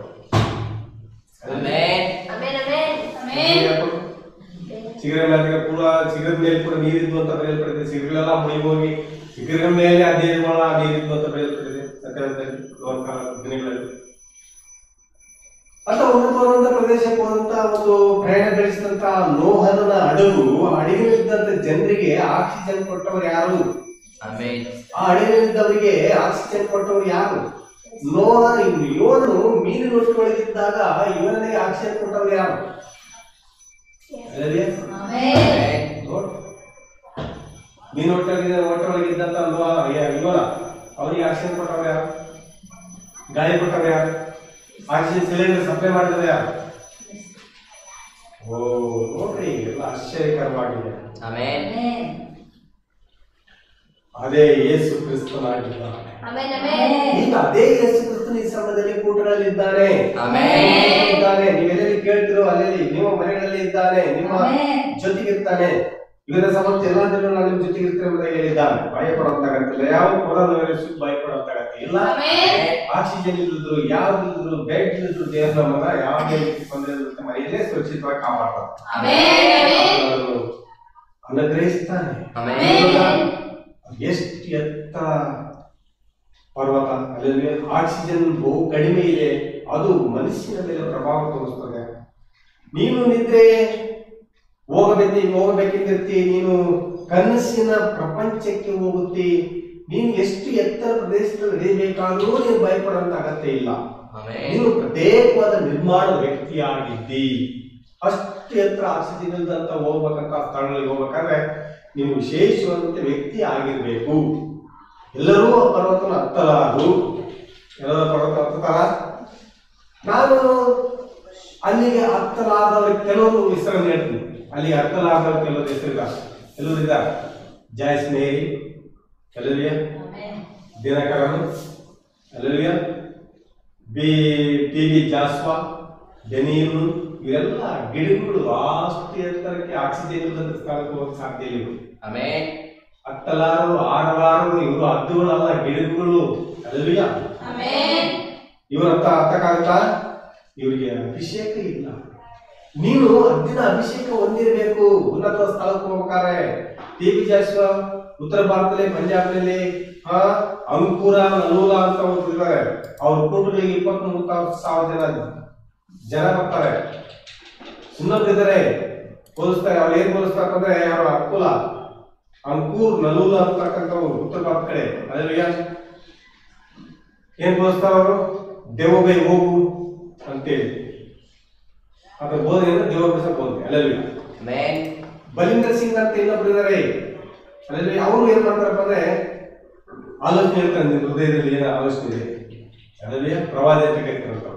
ಅದರಲ್ಲಿ ನಿಮ್ಮ ಅಡ್ರೆಸ್, ಎಲ್ಲಿಂದ ಬಂದ್ರೆ ಏನು, ಎಲ್ಲ ಅಡ್ರೆಸ್ ಇದೆಲ್ಲ ನಂಬರ್ ಹೇಳಿದ್ರು 2ನೇ ಆಯತದಲ್ಲಿ. ಅದರಲ್ಲಿ 1-2ನೇ ಆಯತಗಳ ಸೇವೆ ಇದೆಲ್ಲ. ಬಲಿಂದರ್ ಸಿಂಗ್ ಕೂಡ ಏನ್ ಮಾಡಕ್ಕಾಗಲ್ಲ, ಅಲ್ಲಿಗೆ ಬರ್ತಕ್ ಸಾಧ್ಯ ಇಲ್ಲ. ಈ ಜನ ದ್ವಾರ ಹತ್ತಿರ ಕೂಡ ಹೋಗಕ್ಕಾಗಲ್ಲ. ಇವರೆಲ್ಲ ಕೂಡ ಎಲ್ಲಿದ್ದಾರೆ ಅಂದ್ರೆ, ಸಾಮಾನ್ಯ ಜನ ಎಲ್ಲಿದ್ದಾರೆ ಅಲ್ಲೇ ಇದ್ದಾರೆ. ಅವರು 7 ಮೆಟ್ರು ಅವ್ರಿಗೆ ಗೊತ್ತಿಲ್ಲ, ಪರಿಪೂರ್ಣ ಮಾರ್ಗ ಸ್ವರೂಪನೇ ಗೊತ್ತಿಲ್ಲ ಅವರಿಗೆ. ಮತ್ತೆ ಆ ಒಂದು ಯಾವುದು ಪಿರಾಮಿಡ್ ಗೊತ್ತಿಲ್ಲ, ಹತ್ತಕ್ಕಾಗಲ್ಲ, ಹತ್ತ ವಿಷಯ ಗೊತ್ತಿಲ್ಲ ಇವರಿಗೆ. ಎಲ್ಲ ಜನಸಾಮಾನ್ಯ ರೀತಿಯಲ್ಲಿ 1-2 ಸೇವೆಗಳಲ್ಲಿ, 1-2 ಹಂತದಲ್ಲಿ ಸೇವೆ ಇರುತ್ತಾರೆ. ಪ್ರವಾದಿ ಕೂಡ ಅದರ ಹೃದಯದ ಆಲೋಚನೆಯನ್ನು ಬೋಧಿಸಿದರು 2ನೇ ಹಂತದಲ್ಲಿ. ಅಲ್ಲೆಲ್ಲೂಯ, 2ನೇ ಹಂತದ ಸೇವೆ. ಅಲ್ಲೆಲ್ಲೂಯ. ಕಲ್ಲು ತೆರೆದರು, ಆ ಶರೀರವನ್ನು ತೆಗೆದುಕೊಂಡು ಒಳಗೆ ಪ್ರವೇಶಿಸಿದ್ರು. ಅಲ್ಲೆಲ್ಲೂಯ. ತೆಗೆಯಲ್ಪಟ್ಟದಲ್ಲಿ ಯಾರಿದ್ದಾರೆ? ಯೇಸು ಇದ್ದ. ಅಲ್ಲಿ ಬಿಳಿಯ ಕಲ್ಲಿದೆ, ಆ ಶಿರಾ ಕಲ್ಲಿದೆ. ಅಲ್ಲೆಲ್ಲೂಯ. ದಕ್ಷಿಣ ಭಾರತದಲ್ಲಿ ಕ್ರಿಸ್ತ ವಿರೋಧಿ ಸೇವೆಗಳಿಗೆ ಹತ್ತಲಾದಂತ ಜನ ಇದಾರಲ್ಲ, ಸದ್ಯದಲ್ಲಿ ಏನ್ ಗೊತ್ತಿರ್ತಕ್ಕಂಥ ಜನ, ಪ್ರವಾದಿಗಳು, ದೊಡ್ಡ ಜನ ಪ್ರವಾದಿಗಳ ಹೆಸರಿಕೊಂಡಿದ್ದಾರೆ. ಅವರೆಲ್ಲರ ಕೂಟಗಳಲ್ಲಿ 1,00,000-3 ಲಕ್ಷ ಜನ ಬರ್ತಾರೆ. ಆದ್ರೆ ವಧುವಿನ ಮೀಟಿಂಗ್ ಕರೆದ್ರೆ, ವಧುವಿಗಾಗಿ ಸೇವೆ ಅಂದ್ರೆ ಒಂದು ಕೂಟ 5 ಜನ ಬರ್ತಾರೆ. ಎಷ್ಟು ಜನ ಬರ್ಬೋದು? 300-400 ಜನ ಬರೋಷ್ಟು ಹೆಚ್ಚ. ಅಲ್ಲದೆ ಇವೆಲ್ಲ ನೆಲಮಟ್ಟದ ಕೂಟಗಳು. ಯಾವುವು? ಜಾಸ್ಮೇರಿ, ಟಿ ಬಿ ಜಾಸ್ವಾ, ನೆಲಮಟ್ಟದ ಸೇವೆಗಳು. ನೆಲಕ್ಕೆ ಸಂಬಂಧಪಟ್ಟ, ಭೂಮಿ ಸಂಬಂಧಪಟ್ಟ, ಬಹಳಷ್ಟು ಜನಸಂಖ್ಯೆ ಸಂಬಂಧಪಟ್ಟ ಏಸಿದ್ದಾರೆ. ಅಲ್ಲೆಲ್ಲೂಯಾ. ಉನ್ನತವಾದದ್ದು. ಅದು ಬೇರೆ ಮಾರ್ಗವಾಗಿದೆ, ಮತ್ತೊಂದು ಮಾರ್ಗವಾಗಿದೆ. ಅದು ಮತ್ತೊಂದು ಮಾರ್ಗವಾಗಿದೆ.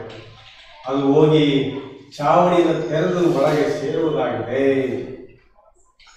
ಅಲ್ಲಿ ಏನಿಲ್ಲ, ಮೇಲೆ ಚಾವಣಿ ತೆರೆದು ಒಳಗೆ ಹೋಗುವಂತದ್ದು ಏನಿಲ್ಲ. ನೀರಿನ ಬಾಟಲಿಗೆ ಪ್ರಾರ್ಥನೆ ಇಲ್ಲ, ಎಣ್ಣೆ ಬಾಟಲಿಗಳಿಗೆ ಪ್ರಾರ್ಥನೆ ಇಲ್ಲ. ಅಲ್ಲಿ ಪ್ರಕಟಣೆ ಇದೆ, ಅಲ್ಲಿ ಮರ್ಮ ಇದೆ, ಮರ್ಮ ಪ್ರಕಟವಾಗುತ್ತದೆ. ಓ, ಅಲ್ಲಿ ನಡೆಸುವ ಶಕ್ತಿ ಇದೆ. ಅಲ್ಲಿ ಈ ದಿನ ನನ್ನನ್ನು ಸೇರಿ ಸೇವಕರೆಲ್ಲರಿಗೂ ಒಂದು ಪ್ರಶ್ನೆ ಏನಂದ್ರೆ, ಕ್ರಿಸ್ತನ ಸೇವೆಯನ್ನು ನಾವು ಎಲ್ಲಿಗೆ ತೆಗೆದುಕೊಂಡು ಹೋಗ್ಬೇಕು? ಅಲ್ಲಿಯ ಹಾಡುಗಳು, ಜಿಂಗ್ ಜಂಗ್ ಡ್ಯಾನ್ಸ್ಗಳು ಇಲ್ಲಿಯ ಅಲ್ಲಿಯ ಈಗ ನೆಲಮಟ್ಟದ ಸಂಗತಿಗಳಿವೆಲ್ಲ, ಗ್ರೌಂಡ್ ಫ್ಲೋರ್ ವಿಷಯಗಳು ಇವೆಲ್ಲ. ಓ, ಇದೆಲ್ಲ ಉದ್ರೇಕಗಳು, ಇವೆಲ್ಲ ನೆಲದ ಸಂಗತಿಗಳಾಗಿವೆ, ಗ್ರೌಂಡ್ ವಿಷಯಗಳಾಗಿವೆ. ಗ್ರೌಂಡ್ ವಿಷಯ ಬೇಕಾಗಿಲ್ಲ, ಹತ್ತದ ಬೇಕು ನಮಗೆ. 7 ಮೆಟ್ಲು ಹತ್ತಿ ಶಿರಾ ಕಲ್ಲತ್ರ ಹೋಗುವಂಥದ್ದೇ ನಮ್ಮ ಅದ್ಭುತ ಕ್ರಿಯಾಗಿ ಮೇಲ್ಚಾವಣಿ ನಿಂತು ಪ್ರೀತಿಗೆ ಕ್ರಿಸ್ತನ ಬಳಿಗೆ ಹೋಗಬೇಕಾಗಿದೆ. ಶರೀರದ ರೀತಿಯಲ್ಲಿ ಮೈಯನ್ನು ಕುಲುಕಿಸುತ್ತಲ್ಲ, ಶರೀರದ ರೀತಿಯಲ್ಲಿ ಮೈಯನ್ನು ಕುಲುಕಿಸೋದಲ್ಲ. ಅಲ್ಲೆಲ್ಲೂಯಾ. ಇದೆಲ್ಲ ಗ್ರೌಂಡ್ ಫ್ಲೋರ್, ಇದೆಲ್ಲ ಒಂಥರ ಮಾನಸಿಕವಾಗಿ ಆಟ ಆಡುವಂಥದ್ದು, ಉದ್ರೇಕಗೊಳಗಾಗುವಂಥದ್ದು, ಇವೆಲ್ಲ ಕ್ರಿಸ್ತನ ಮಾರ್ಗ ಅಲ್ಲ. ಅಲ್ಲೆಲ್ಲೂಯಾ. ಹೌದಾ? ಸಂದೇಶಗಾರರು ಈ ಸಂದೇಶವನ್ನು ಹೊತ್ತುಕೊಂಡು ಹೋಗುತ್ತಾರೆ. ಕಠಿಣವಾದ ಮಾರ್ಗದ ಮೇಲೆ ಆ ಶರೀರವನ್ನು ಹೊತ್ತುಕೊಂಡು ಹೋಗ್ತಾರೆ. ಅವರು ಆ ಪರ್ವತದ ಮೇಲೆ ಪ್ರವಾದಿ ತೆಗೆದುಕೊಂಡು ಹೋಗ್ರಿ ಶರೀರವನ್ನ. ಅಲ್ಲೆಲ್ಲೂಯಾ. ಅದು 2ನೇ ಎಳೆತ ಸೇವಕರಲ್ಲ, 3ನೇ ಎಳೆತ ಸೇವಕರಾಗಿದ್ದಾರೆ ಪ್ರವಾದಿಗಳೆಲ್ಲ. ಅಲ್ಲೆಲ್ಲೂಯಾ. ಆತನು ಬಂದಿರದೇ 3ನೇ ಎಳೆತ ಸೇವೆ ಮಾಡ್ಲಿಕ್ಕಾಗಿ. ಅದು 7 ಮೆಟ್ಲದ 7 ಮುದ್ರೆ ತೆಗೆಯಲ್ಪಟ್ಟಿದೆ ಎಂದು ತಿಳಿದಿದ್ದರು. ಆತನು ಆ ಮನೆಯಲ್ಲಿದ್ದಾನೆ ಅಂತ ಅವರಿಗೆ ಗೊತ್ತಿತ್ತು. 7ನೇ ಮುದ್ರೆಯಲ್ಲಿ ಆ ವ್ಯಕ್ತಿ ಯೇಸು ಕ್ರಿಸ್ತನಿದ್ದಾನೆ ಅಂತ ಗೊತ್ತಿತ್ತು ಅವರಿಗೆ. ಆತನು ಪಿರಮಿಡ್ನಲ್ಲಿದ್ದಾನೆ. ಮರ್ಮ ಇದರಲ್ಲಿದೆ. ಅಲ್ಲೆಲ್ಲೂಯಾ. 7ನೇ ಮೆಟ್ಲ ಹತ್ರ ಪ್ರವಾದಿ ಗಣಮೂರು ಆ ಕರೆಯನ್ನು ತೆಗೆದುಕೊಂಡು ಬಂದರು. ಪರ್ವತದ ಕೊನೆಯ ಭಾಗವನ್ನು ಕಡಿದ್ರು. ಆ ಕ್ಷಣ ಕಳೆದಾಗ ಪರ್ವತದ ಕೊನೆಯ ಭಾಗ ತುಟ್ಟ ತುದಿ ಅಲ್ಲೇ ಕಡದಲ್ಲ, ಅಲ್ಲೇನಿದೆ? ಬಿಳಿ ಕಲ್ಲಿದೆ. ಕರ್ತನಾದ ಯೇಸು ಕ್ರಿಸ್ತನಿದ್ದಾನೆ. ಆತನು ಜನರಿಗೆ ಏನು ಹೇಳಿದ್ರು? ಅದರಲ್ಲಿ ಜೂನಿಯರ್ ಒಬ್ರು, ಅಲ್ಲೆಲ್ಲೂಯಾ, ಅದು ಏನಿಲ್ಲ, ಕಲ್ಲು ನೋಡುತ್ತಾ ಇರಿ. ಜೂನಿಯರ್ ಜಾಕ್ಸನ್ ಅಂತ ಒಬ್ಬರಿದ್ರು ಸೇವೆಗೆ, ಸಭೆಗೆ, ಗ್ರಾಮ ಸಭೆಗೆ. ಅವರು ಆ ಬಿಳಿ ಕಲ್ಲನ್ನು ನೋಡಿದ್ರು. ಪಶ್ಚಿಮ ದೇಶಕ್ಕೆ ಹೊರಟು ಸೇವಕರು ನೋಡಿದ್ರು, ಕನಸಿನಲ್ಲಿ ನೋಡಿದ್ರು ಅದನ್ನ. ಅಲ್ಲೆಲ್ಲೂಯಾ. ಅದ್ರ ಬಗ್ಗೆ ಯಾರು ಲಕ್ಷ್ಯ ಕೊಡಲಿಲ್ಲ. ಅಲ್ಲೆಲ್ಲೂಯಾ. ಬಿಳಿ ಕಲ್ಲನ್ನು ಜಾಕ್ಸನ್ ನೋಡಿದ್ರು, ಆದ್ರೆ ಜಾಕ್ಸನ್ ಕೂಡ ಲಕ್ಷ್ಯ ಕೊಡಲಿಲ್ಲ ಅದ್ರ ಬಗ್ಗೆ. ಆತನು ಕೂಡ ಕಲ್ಲನ್ನು ನೋಡುತ್ತಾ ಇಲ್ಲ. ಪ್ರವಾದಿ ಪಶ್ಚಿಮ ದಿಕ್ಕಿಗೆ ಹೋದ್ರು. ಜಾಕ್ಸನ್ ಕೂಡ ನೋಡ್ತಾ ಇದ್ದಾರೆ. ಆದ್ರೆ ಅವ್ರ ದರ್ಶನಕ್ಕಾಗಿ ದೇವರ ಸ್ತೋತ್ರ. ಇದು ಕೂಡ ದರ್ಶನದ ಒಂದು ಭಾಗವಾಗಿದೆ. ಆ ಕಲ್ಲಿನ ಮೇಲೆ ಯಾರಿಗೂ ಆಸಕ್ತಿ ಇಲ್ಲ. ನೋಡಿದರೆಲ್ಲ ಹೊರಟೋದಂತ ದರ್ಶನದಲ್ಲಿ ಒಂದು ಜಾಕ್ಸನ್ ಅಂತ ಹೇಳಿ ದರ್ಶನದಲ್ಲಿ ಒಂದು ಬಿಳಿ ಕಲ್ಲು ನೋಡ್ತಾರೆ. ಆ ಕಲ್ಲನ್ನು ನೋಡ್ತಾರೆ, ಜನ ಹೋಗ್ತಾರೆ. ಕಲ್ಲನ್ನು ನೋಡ್ತಾರೆ, ಜನ ಹೋಗ್ತಾರೆ. ಇವರು ದರ್ಶನ ಕಂಡವರಲ್ಲ. ಅವರಾದ್ರೂ ಅಲ್ಲಿ ಸ್ಥಿರವಾಗುವುದ್ರೆ ಅವರು ಸ್ಥಿರಗೊಳ್ಳಿಲ್ಲ. ಸಭೆ ಬಿಟ್ಟು, ಗ್ರಾಮ ಸಂದೇಶ ಬಿಟ್ಟು ಬೇರೆ ಸಂದೇಶಕ್ಕೆ ಹೋಗಿಬಿಟ್ರು. ಯಾರು? ಜಾಕ್ಸನ್. ಆಮೇಲೆ ಆಮೋಸ್ ಅಂತ ಬಂದರು. ಈಗ ಅದೇ ಸೇವೆ ಆಮೋಸ್. ಬಿಳಿಕಲ್ ಅವರಿಗೆ ಕಂಡಿದ್ದು, ಆದ್ರೆ ಬಿಳಿಕಲ್ ಹತ್ರ ಅವ್ರಿಗೆ ಇರಲಿಲ್ಲ. ಬಿಳಿಕಲ್ ಬಿಟ್ಟು ಹೊರಟು ಹೋದರು. ಅಂದ್ರೆ ಪ್ರವಾದಿ ಸಂದೇಶ ಬಿಟ್ಟು ಬೇರೆ ಸಂದೇಶವನ್ನ ಅವರೇನ್ ಮಾಡಿದ್ರು? ಬೋಧಿಸಲಿಕ್ಕೆ ಪ್ರಾರಂಭಿಸಿದ್ರು. ಇದು ಕೂಡ ದರ್ಶನ ಒಂದು ಭಾಗ ಆಗಿದೆ.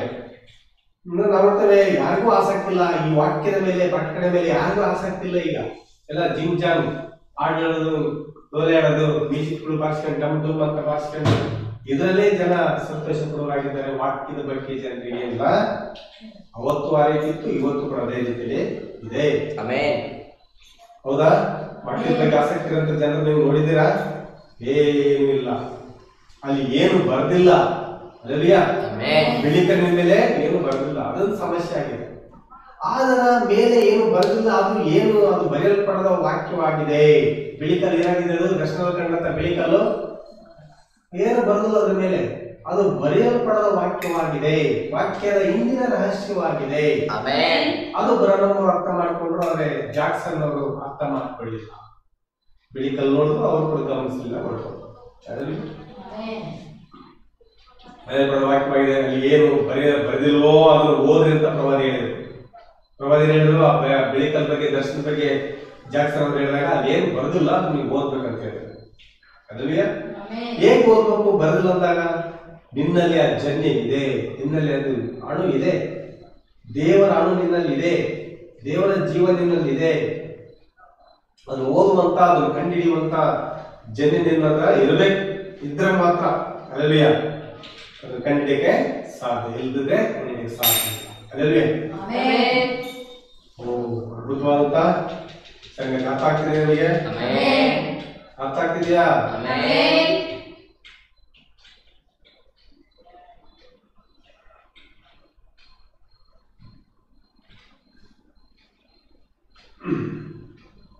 ಅದಕ್ಕಾಗಿ ಎಲ್ಲ ಜನ ಏನಾದ್ರು ಎಲ್ಲ ಬೆಳಿಕಲ್ ಬಗ್ಗೆ ಗೊತ್ತಾಗಲಿದ್ದಕ್ಕಾಗಿ ಏನಾದವರೆಲ್ಲ ಸರ್ಪ ಸಂತಾನಗಳಾಗೋದು. ಸರ್ಪದ ವಾಕ್ಯದ ಮೇಲೆ ಪ್ರತಿಗಳ ವಿಶ್ವಾಸ ತೆಗೆದುಹಾಕಿದ್ರು. ಇವರೆಲ್ಲ ಏನೇನೋ ನೋಡಿದ್ರು, ಏನೋ ಅರ್ಥ ಆಗಲಿಲ್ಲದಕ್ಕೆ ಬೇರೆ ಬೇರೆ ಸಂದೇಶಗಳು ತಂದು ಜನರ ದಾರಿ ತಪ್ಪಿಸಿದ್ರು ಇವೆಲ್ಲ. ಇದು ನಿಜವಾಗಿದೆ. ನಿಧಾನವಾಗಿ ಸಭೆಯಲ್ಲಿ ವಿಷಯ ಸೇರಿತು, ಜನರಲ್ಲಿ ವಿಶ್ವಾಸ ತೆಗೆದುಹಾಕಿದ್ರು. ನಿಜ ಆದ್ರೆ ನಿಮಗೆ ಹೇಳ್ತೇನೆ ಅಲ್ಲಲ್ಯ, ಮೊದಲ ಸಭಾ ಕಾಲದಲ್ಲಿ ಅಲ್ಲಲ್ಯ ವಾಕ್ಯ ಬರೆಯಲ್ಪಟ್ಟಿದೆ.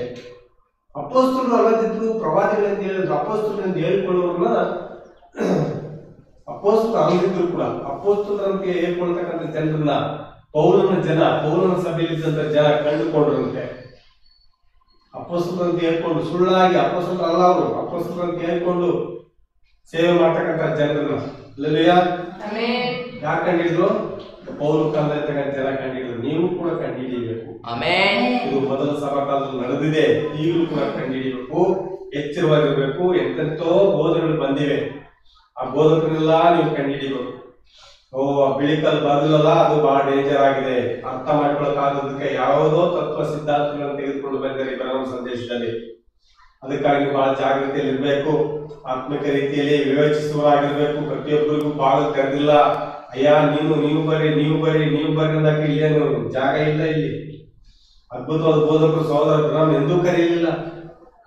ನೀನು ಬಾ ಅಂತ ಈ ಸಂದೇಶಕ್ಕೆ ಯಾರು ಕರೀಲಿಲ್ಲ. ಅಲ್ಲಿಯ ಆದರೆ ಆತನ ಆತ್ಮ ಏನು, ಆ ಸಂದೇಶ ಏನು, ಆತನು ನಿಮ್ಮನ್ನು ಎಲ್ಲಿಗೆ ತೆಗೆದುಕೊಂಡು ಹೋಗ್ತದೆ ವಿಮರ್ಶಿಸಬೇಕಾಗಿದೆ. ನಾವು ಜಾಗೃತಿಯಾಗಿರ್ಬೇಕಾಗಿದೆ. ದೇವರಿಗೆ ಸ್ತೋತ್ರ. ನಾವೆಲ್ಲರನ್ನೂ ಪ್ರೀತಿಸ್ತೇವೆ. ಸಹೋದರ ಕ್ಷಮಿಸು, ಎಲ್ಲರನ್ನು ಪ್ರೀತಿಸ್ಬೇಕಂತ ಕ್ಷಮಿಸ್ಬೇಕಂತ. ಹೌದು, ನಾವು ಕಾಯನನ್ನ ಪ್ರೀತಿಸಕ್ಕಾಗಲ್ಲ. ಅಲ್ಲಲ್ಯ ಕಾಯನನ್ನ ದೂರ ಇಡಲೇಬೇಕು. ಎಲ್ಲರನ್ನು ಪ್ರೀತಿ ಮಾಡ್ತೇವೆ. ವಾಕ್ಯಕ್ಕೆ ಬಂದಾಗ ಕಾಯನನ್ನು ಪ್ರೀತಿಸಾಗಿಲ್ಲ, ಕಾಯನ ಪ್ರೀತಿ ನಮಗೆ ಬೇಕಾಗಿಲ್ಲ.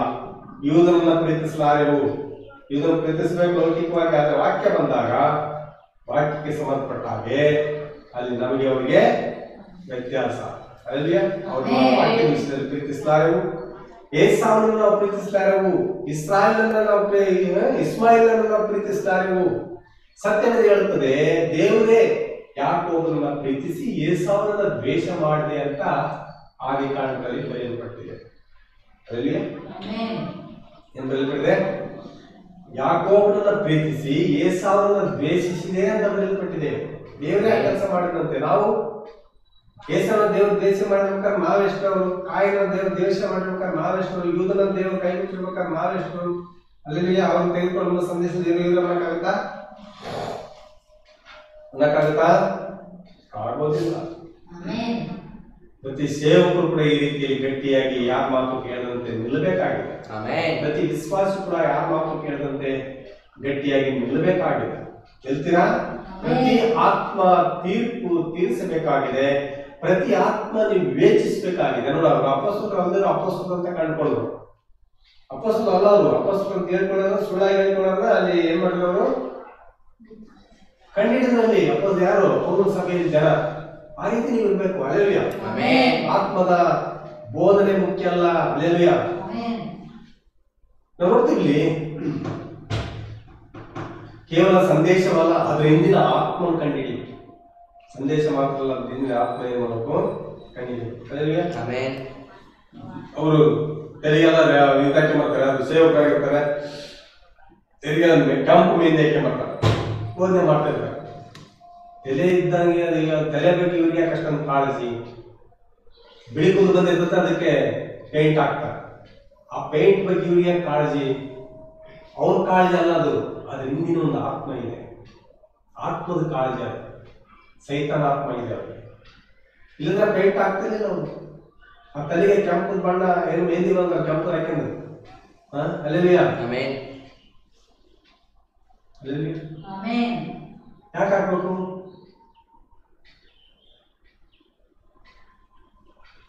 ಏನ್ ತೋರಿಸ್ತದ?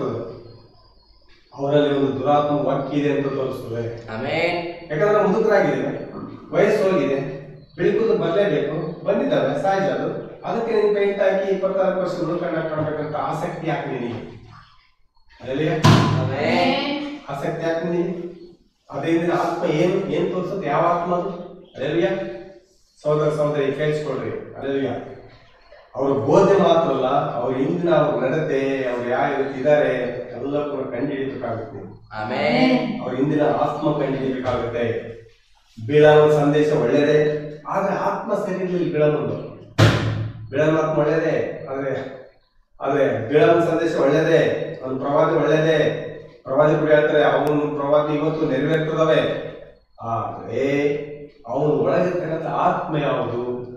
ಜನರು ತಪ್ಪಾದಾಗಿ ನಡೆಸಿದಂತ ಆತ್ಮ ಯಾವುದು? ಅಲ್ಲರಿಯ ಬೀಳಾನ ಪ್ರವಾದಿಯಲ್ಲಿ ಏನಾದ್ರು ತಪ್ಪಿದೆಯಾ? ಕಂಡ್ಕೊಳ್ತೀರಾ? ಕಂಡ್ಕೊಳಕ್ ಸಾಧ್ಯ ಇಲ್ಲ, ಏನು ತಪ್ಪಿಲ್ಲ. ಅದು ಯೆಹೋವನಿಂತೆನ್ನುತ್ತಾನೇ ಆಗಿದೆ ಸಂದೇಶ. ಅಲ್ಲವೇ? ಬೀಳಾನ ಸಂದೇಶ ಏನಾಗಿದೆ? ಯೆಹೋವನಿಂತೆನ್ನುತ್ತಾನೆ ಅನ್ನುವಂಥ ಸಂದೇಶವೇ ಆಗಿದೆ. ಆದ್ರೆ ಆತ್ಮ ಸರಿ ಇಲ್ಲ, ತಪ್ಪಾದ ಆತ್ಮ. ವಾಕ್ಯ ಹೇಳ್ತಾ ಇರೋದು ತಪ್ಪಾದ ಕೆಲಸಗಳನ್ನ ಮಾಡ್ತಾ ಇರೋಂಥದ್ದು. ಅಲ್ಲವೇ? ತಪ್ಪಾದ ಆತ್ಮ. ಸಂದೇಶ ಸರಿ ಇದೆ, ಅದು ತಪ್ಪಾದ ಆತ್ಮ ಅವನಲ್ಲಿ ಸೇರಿಕೊಂಡಿದೆ. ಆದ್ರೆ ನಿನಗೆ ಸಮಸ್ಯೆ ಏನಂದ್ರೆ ಅವನ ಸಂದೇಶ ಮುಕ್ತಾಯ ಆಗ್ತದಲ್ಲ, ಆ ನಂತರ ಬರ್ತದಲ್ಲ ನಡತೆ, ಅಲ್ಲಿ ಸಮಸ್ಯೆ ಇದೆ. ಬಾಲಕನಿಗೆ ಹೇಳಿದ ಸೂಚನೆಯಲ್ಲಿ ತಪ್ಪಿದೆ. ಆ ಪ್ರವಾದಿ ಹೇಳ್ದ ಅವ ಇಸ್ರಾಯೇಲಿಗೆ ಶಾಪ ಕೊಡ್ಬೇಕಂತ ಬಂದು ಶಾಪ ಕೊಡ್ಲಿಕ್ಕಾಗದೆ ಎಲ್ಲ ಆಶೀರ್ವಾದ ಮಾಡ್ದ, ಒಳ್ಳೆ ಸಂದೇಶನೇ ಅದು. ಆದ್ರೆ ಬಾಲಕನಿಗೆ ಸಂದೇಶನ ಮುಗಿದ್ಮೇಲೆ ಬಾಲಕನ ಸಲಹೆ ಕೊಟ್ಟನಲ್ಲ, ಜಾತ್ರೆ ಮಾಡಿದ್ನೆಲ್ಲ ಕರೆದು ವಿಚಾರ ಕಚ್ಚಿ ನಾಶ ಮಾಡಂತ, ಅದು ತಪ್ಪಾದ ಸಂದೇಶವಾಗಿದೆ, ತಪ್ಪಾದ ಆತ್ಮವಾಗಿದೆ. ಅವನ ಸಂದೇಶ ಒಳ್ಳೆ ಸಂದೇಶ, ಅವನು ಹಿಂದಿನ ಆತ್ಮ ಐತಲ್ಲ, ತಪ್ಪಾದ ನಡತೆ ಉಂಟು ಮಾಡ್ತಕ್ಕಂಥ ಆತ್ಮ ಇದೆಯಲ್ಲ, ಅದು ಡೇಂಜರ್. ಅದೇನಾಗಿದೆ? ಡೇಂಜರ್ ಆಗಿದೆ. ಅವರ ಅರ್ಥ ನಿಮಗೆ ಬೀಳನ ಪ್ರವಾದದಲ್ಲಿ ಏನು ತಪ್ಪಿಲ್ಲ, ಪ್ರವಾದನೆ ಹೇಳ್ತಾರೆ ಯೆಹೋವನಿಂತೆನ್ನುತ್ತಾನೇ ಆಗಿದೆ. ಆದ್ರೆ ನಿಜವಾದ ಸಮಸ್ಯೆ ಏನಂದ್ರೆ ಅವನ ಸಂದೇಶ ಮುಕ್ತಾಯ ಆದ ಮೇಲೆ ಪ್ರಾರಂಭ ಆಗುತ್ತೆ ನೋಡ್ರಿ ಅವನ ನಡತೆಗಳು, ಅಲ್ಲಿ ಸಮಸ್ಯೆ, ಅಲ್ಲಿ ತಪ್ಪಿದೆ. ಬಾಲಕನಿಗೆ ಸೂಚನೆ ಕೊಟ್ಟಿದ್ದು ತಪ್ಪಿದೆ, ಅದು ಆತ್ಮ ಸರಿಯಾದದ್ದಲ್ಲ. ಅದು ಆತ್ಮ ವಾಗ್ದಾನದ ದೇಶಕ್ಕೆ ತೆಗೆದುಕೊಂಡು ಹೋಗ್ತಾ ಇಲ್ಲ ಅವ್ರನ್ನ. ಸಂದೇಶ ಒಳ್ಳೆಯದೇ, ಆತ್ಮ ಸರಿ ಇಲ್ಲ. ಆ ಆತ್ಮ ಏನ್ ಮಾಡ್ತದೆ? ಅವ್ರನ್ನ ಕಾನಾನ್ ದೇಶಕ್ಕೆ ತೆಗೆದುಕೊಂಡು ಹೋಗಕ್ಕೆ ಸಮರ್ಥತೆ ಇಲ್ಲ. ಸಾಮರ್ಥ್ಯ ಇಲ್ಲದ್ರಿಂದನೇ, ಆತ್ಮ ಸರಿ ಇಲ್ಲದ್ರಿಂದನೇ ವಿಜಯನ ಸತ್ರಲ್ಲಿ 23,000 ಜನ ಸತ್ರು. ಅವ್ರನ್ನ ವಾಗ್ದಾನ ದೇಶಕ್ಕೆ ಹೋಗದಂತೆ ಅಡ್ಡಿ ಮಾಡ್ತದು, ನರಕಕ್ಕೆ ಹೋಗುವಂತೆ ಮಾಡ್ತದು. ಅವ್ರ ಮಾತು ಕೇಳಿದ್ರಿಂದ ಆತ್ಮನ ಗ್ರಹಿಸ್ರಿ ಪ್ರಿಯರೇ, ಆತ್ಮನ ಗ್ರಹಿಸ್ರಿ. ಕೇವಲ ಸಂದೇಶ ಮಾತ್ರವಲ್ಲ, ಕೆಲವರು ಕೆಂಪು ಮೆಹಂದಿಯನ್ನ ತಲೆಗೆ ಹಚ್ಚಿಕೊಳ್ತಾರೆ. ಕೆಂಪು ಮೆಹಂದಿಯನ್ನು ತಲೆಗೆ ಹಚ್ಕೊಂಡು ಏನಂತಾಗುತ್ತೆ? ಅಗ್ನಿ, ದೇವರ ಅಗ್ನಿ ಅಂತಾರಂತೆ. ಕೆಂಪು ಮೆಹಂದಿಯನ್ನು ತಲೆಗೆ ಹಚ್ಕೊಂಡು ಬೇಕಲ್ಲಿ ಕೆಂಪು ಮೆಹಂದಿ ಹಚ್ಚಿ ದೇವರ ಅಗ್ನಿ ಅಂತ. ಯಾರು ಹಚ್ಚಿ ನೋಡಿದ್ರ? ಯಾರು ನೋಡಿಲ್ಲ?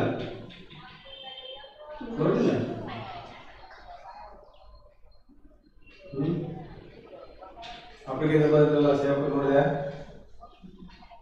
ಅಲ್ಲೆಲ್ಲೂಯ, ಹಿಂದಿನ ಆತ್ಮವನ್ನು ನಾವು ಗುರುತಿಸಬೇಕು. ಅಲ್ಲೆಲ್ಲೂಯ, ಕೃಷ್ಣ. ಅಲ್ಲೆಲ್ಲೂಯ, ಊಟ. ಅಲ್ಲೆಲ್ಲೂಯ, ನಾವು ನೋಡ್ಬೇಕಾಗುತ್ತೆ. ಅಲ್ಲೆಲ್ಲೂಯ, ನಾವು ನೋಡ್ಬೇಕಾದ್ರೆ ದೇವರ ವಾಕ್ಯದಂತೆ ನಾವು ನೋಡ್ತೇವೆ. ಅಲ್ಲಿ ಕೆಂಪು ಮೆಹಂದಿಯನ್ನು ಹಚ್ಕೊಳ್ತಾರೆ, ಅದು ದೇವರ ಅಗ್ನಿ ಅಂತ ಕೇಳ್ತಾರೆ. ದೇವರ ಅಗ್ನಿ ಇಳಿದು ಬಂದಲ್ಲಿ ತಪ್ಪಾದ ಸಂದೇಶ ಅಂತಾನೆ. ನೀನು ಯಾರಯ್ಯ ಈ ತರ ಹೇಳಕ್ಕೆ? ಮೆಹಂದಿ ಹಚ್ಕೊಂಡು ತಲೆ ಬೆಳೆ ಕೂದಲಿಗೆ ಹೌದಾ ಹಚ್ಚಿದಾರ?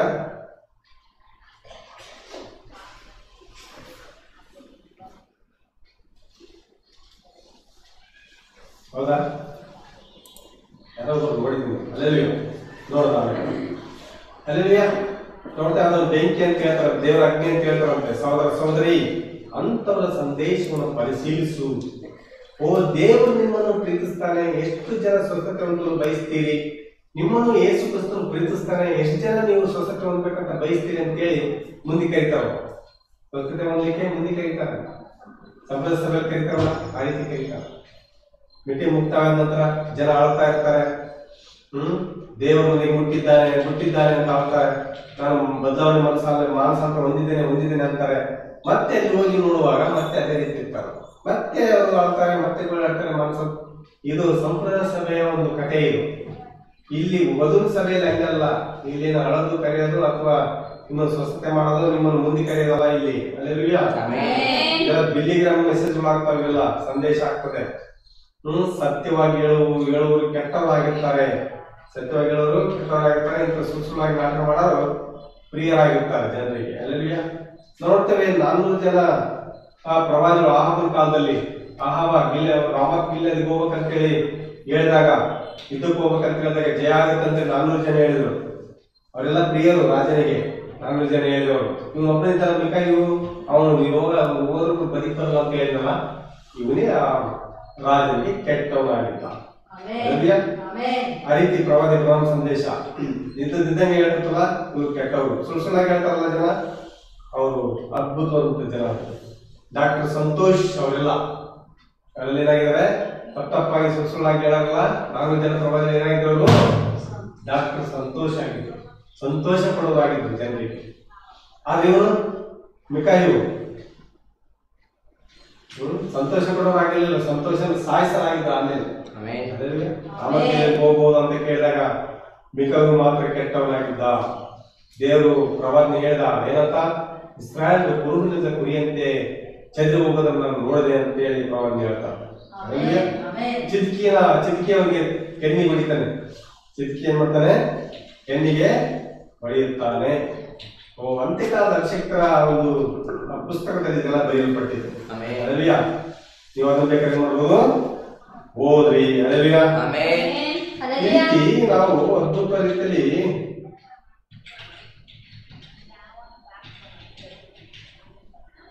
ಡೈನಮಿಕ್ ಶಕ್ತಿ. ಅಲೆಲೂಯಾ. ಸಿರಟನ್ ಮೆಟ್ಟುಗಳ ನಂತರ ಆತನು ಕೆಳಗೆ ನೋಡಿದ್ರು ಒಂದು ಬಿಳಿ ಕಲ್ಲಿದ್ದಿತ್ತು. ಕಾಲದಲ್ಲಿ ಆತನ ಸನ್ನಿಧಿಯಲ್ಲಿ ಏನು ನಡೀತು, ಪಾರ್ಶ್ವವಾಗಿ ಬಿಡುಗಡೆ ಹೊಂದಿತು. ನಮ್ಮ ಕರ್ತನು ಯೇಸು ಕ್ರಿಸ್ತನು ಅಂದರು, ಎದ್ದು ನಡೆ. ಅಲೆಲೂಯಾ. ಯಾರು ಪಾರ್ಶ್ವವಾಗಿ ಏನ್ ಹೇಳಿದ ದೇವರು, ಯೇಸು ಕ್ರಿಸ್ತನು ಎದ್ದು ನಡೆ. ನೋಡ್ರಿ, ಶಕ್ತಿ ಆ ಸಪ್ತ ದೇಹದಲ್ಲಿ ಹೋಯಿತು. ಕ್ರಿಸ್ತನ ಶಕ್ತಿ ಆ ಕದಲದೇ ಇರುವ ಕೈಗಳು. ಅಲೆಲೂಯಾ. ಕದಲದೇ ಚಲಿಸ್ತಾ ಇರಲಿಲ್ಲ ಕೈಗಳು. ಅಂತ ಕೈಗಳು ಶಕ್ತಿಯನ್ನು ಹೊಂದಿದವು. ಅಲೆಲೂಯಾ. ಕೆಲವು ವರ್ಷಗಳಿಂದ ಕದಲದ ಕೈಗಳು, ಕೆಲವು ವರ್ಷಗಳಿಂದ ಮಾತಾಡಲಾದ ವ್ಯಕ್ತಿ ಚಲಿಸುವುದಕ್ಕೆ ಪ್ರಾರಂಭ ಆಯಿತು. ಡೈನಾಮಿಕ್ ಶಕ್ತಿ ಬಂತು. ಶರೀರ ನಡೆಸುವಂತ ಡೈನಾಮಿಕ್ ಶಕ್ತಿಯಲ್ಲಿ ಬಂತು ಅಂತ ನಾವು ನೋಡ್ತೇವೆ. ಅಲೆಲೂಯಾ. ಕ್ರಿಸ್ತನ ಒಂದೇ ಒಂದು ಮಾತು, ನನ್ನ ಮಗನೇ ನೀನು ಏನ್ ಮಾಡು, ನನ್ನ ಮಗನೇ ಏನ್ ಮಾಡು, ಹಾಸಿಗೆ ಹೊತ್ತುಕೊಂಡು ನಡೆ ಅಂತ ಹೇಳಿದ್ರು. ಅಲೆಲೂಯಾ. ಮಾತಾಡೋದಕ್ಕೆ ಪ್ರಾರಂಭ ಆಯಿತು. ಶಕ್ತಿ ಕೈಕಾಲು ಚಲಿಸಲಿಕ್ಕೆ ಪ್ರಾರಂಭ ಆದವು. ಯೆಹೋವನು ನಿತ್ಯನ್ನುತ್ತಾನೆ, ಕಾಲು ಕದಲುವುದಕ್ಕೆ ಪ್ರಾರಂಭಿಸಿ. ನೋಡ್ರಿ, ಮಲಗಿದ್ದವನು ಎದ್ದು ನಡೆಯುವುದಕ್ಕೆ ಡೈನಾಮಿಕ್ ಶಕ್ತಿ ಅವನ ಒಟ್ಟಿತ್ತು.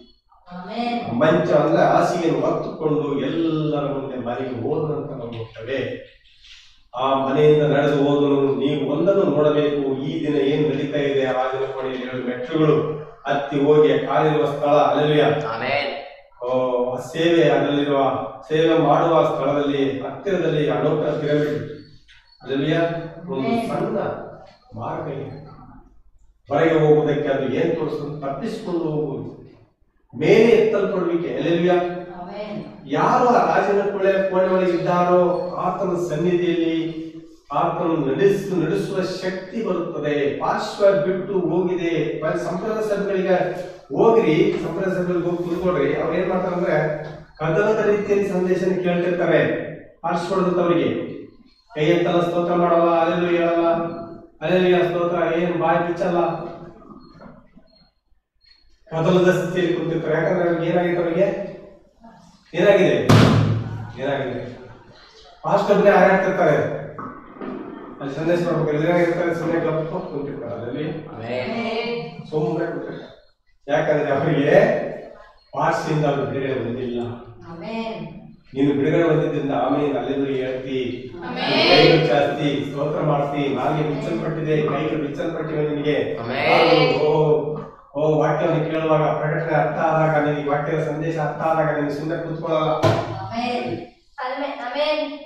ಇದೆಲ್ಲ ದೇವರು ಮಾಡಿದ್ದಾನೆ. ಅಲ್ಲೇಲೂಯಾ. ಆಮೆನ್.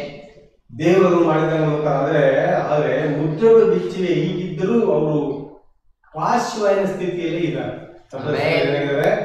ಅದು ಕೊಟ್ಟ ಇದು ಕೊಟ್ಟ ಅದು ಮಾಡ್ದ ಇದು ಮಾಡ್ದಂತ ಸಾಕಷ್ಟು ಸಾಕ್ಷಿ ಹೇಳ್ತಾರೆ. ಯಾರು ಸಂದೇಶ ಕೇಳ್ಬೇಕಾದ್ರೆ ಏನು ಅರ್ಥ ಆಗದ ರೀತಿಯಲ್ಲಿ ಕುಂತಿರ್ತಾರ. ಕೈ ಕಾಲು ಅಲಗಾಡೋದಿಲ್ಲ, ಸೂಜಿ ತಿಂದಿದ್ರು ಅಲ್ಲಿ ಚೆತ್ತ ಬರ್ತದೆ, ಆ ರೀತಿ ಕುಂತಿರ್ತಾರೆ. ಹೀಗಿದ್ರು ಅವರು ನಮ್ಗೆ ಯಾವ್ದು ಕೊಟ್ಟ ಇದು ಕೊಟ್ಟ ಅಂತ ಹೇಳಿ ಹೇಳ್ತಿರ್ತಾರೆ.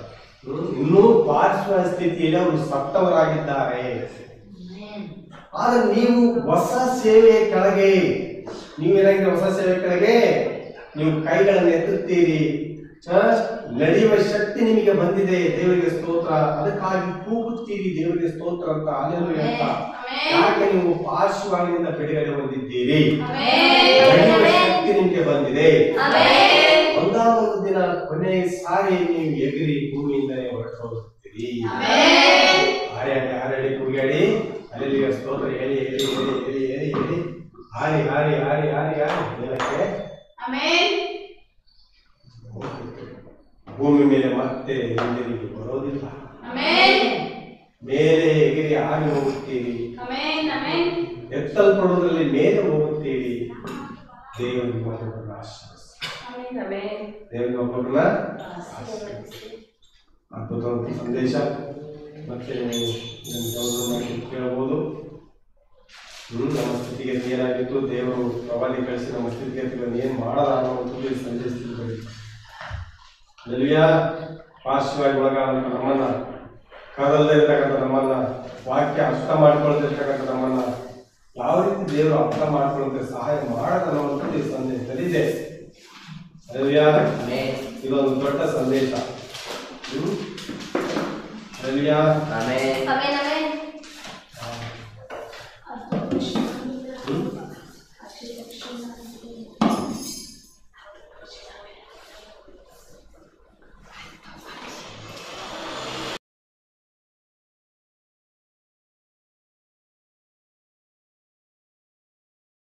ಮೇಲೆ ಹಾರಿ ಹೋಗುವೆ, ಏಸಯ್ಯ ಕೊಟ್ಟಿರುವ ರೆಕ್ಕೆಗಳಿಂದ. ಅಲ್ಲೆಲ್ಲೂಯಾ. ಹತ್ತು ಪಕ್ಷಿನ ಮೇಲೆ ಹಾರಿ ಹೋಗುವೆ, ಏಸಯ್ಯ ಕೊಟ್ಟಿರುವ ಎರಡು ರೆಕ್ಕೆಗಳಿಂದ.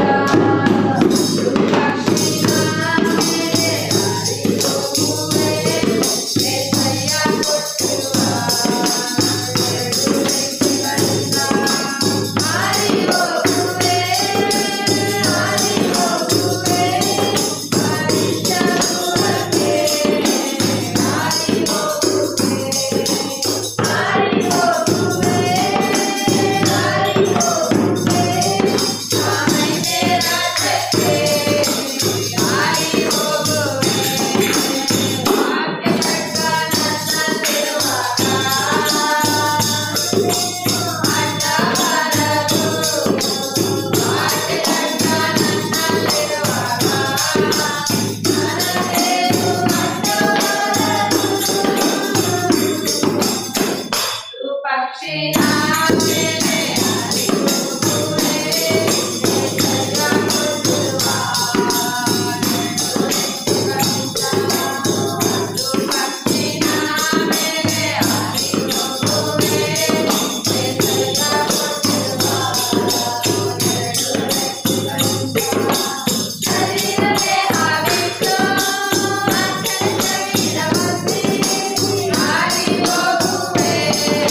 ನಮ್ಮೆಲ್ಲರಿಗೆ ಅನುಭವಿಸಿಕೊಡ್ತಾರೆ.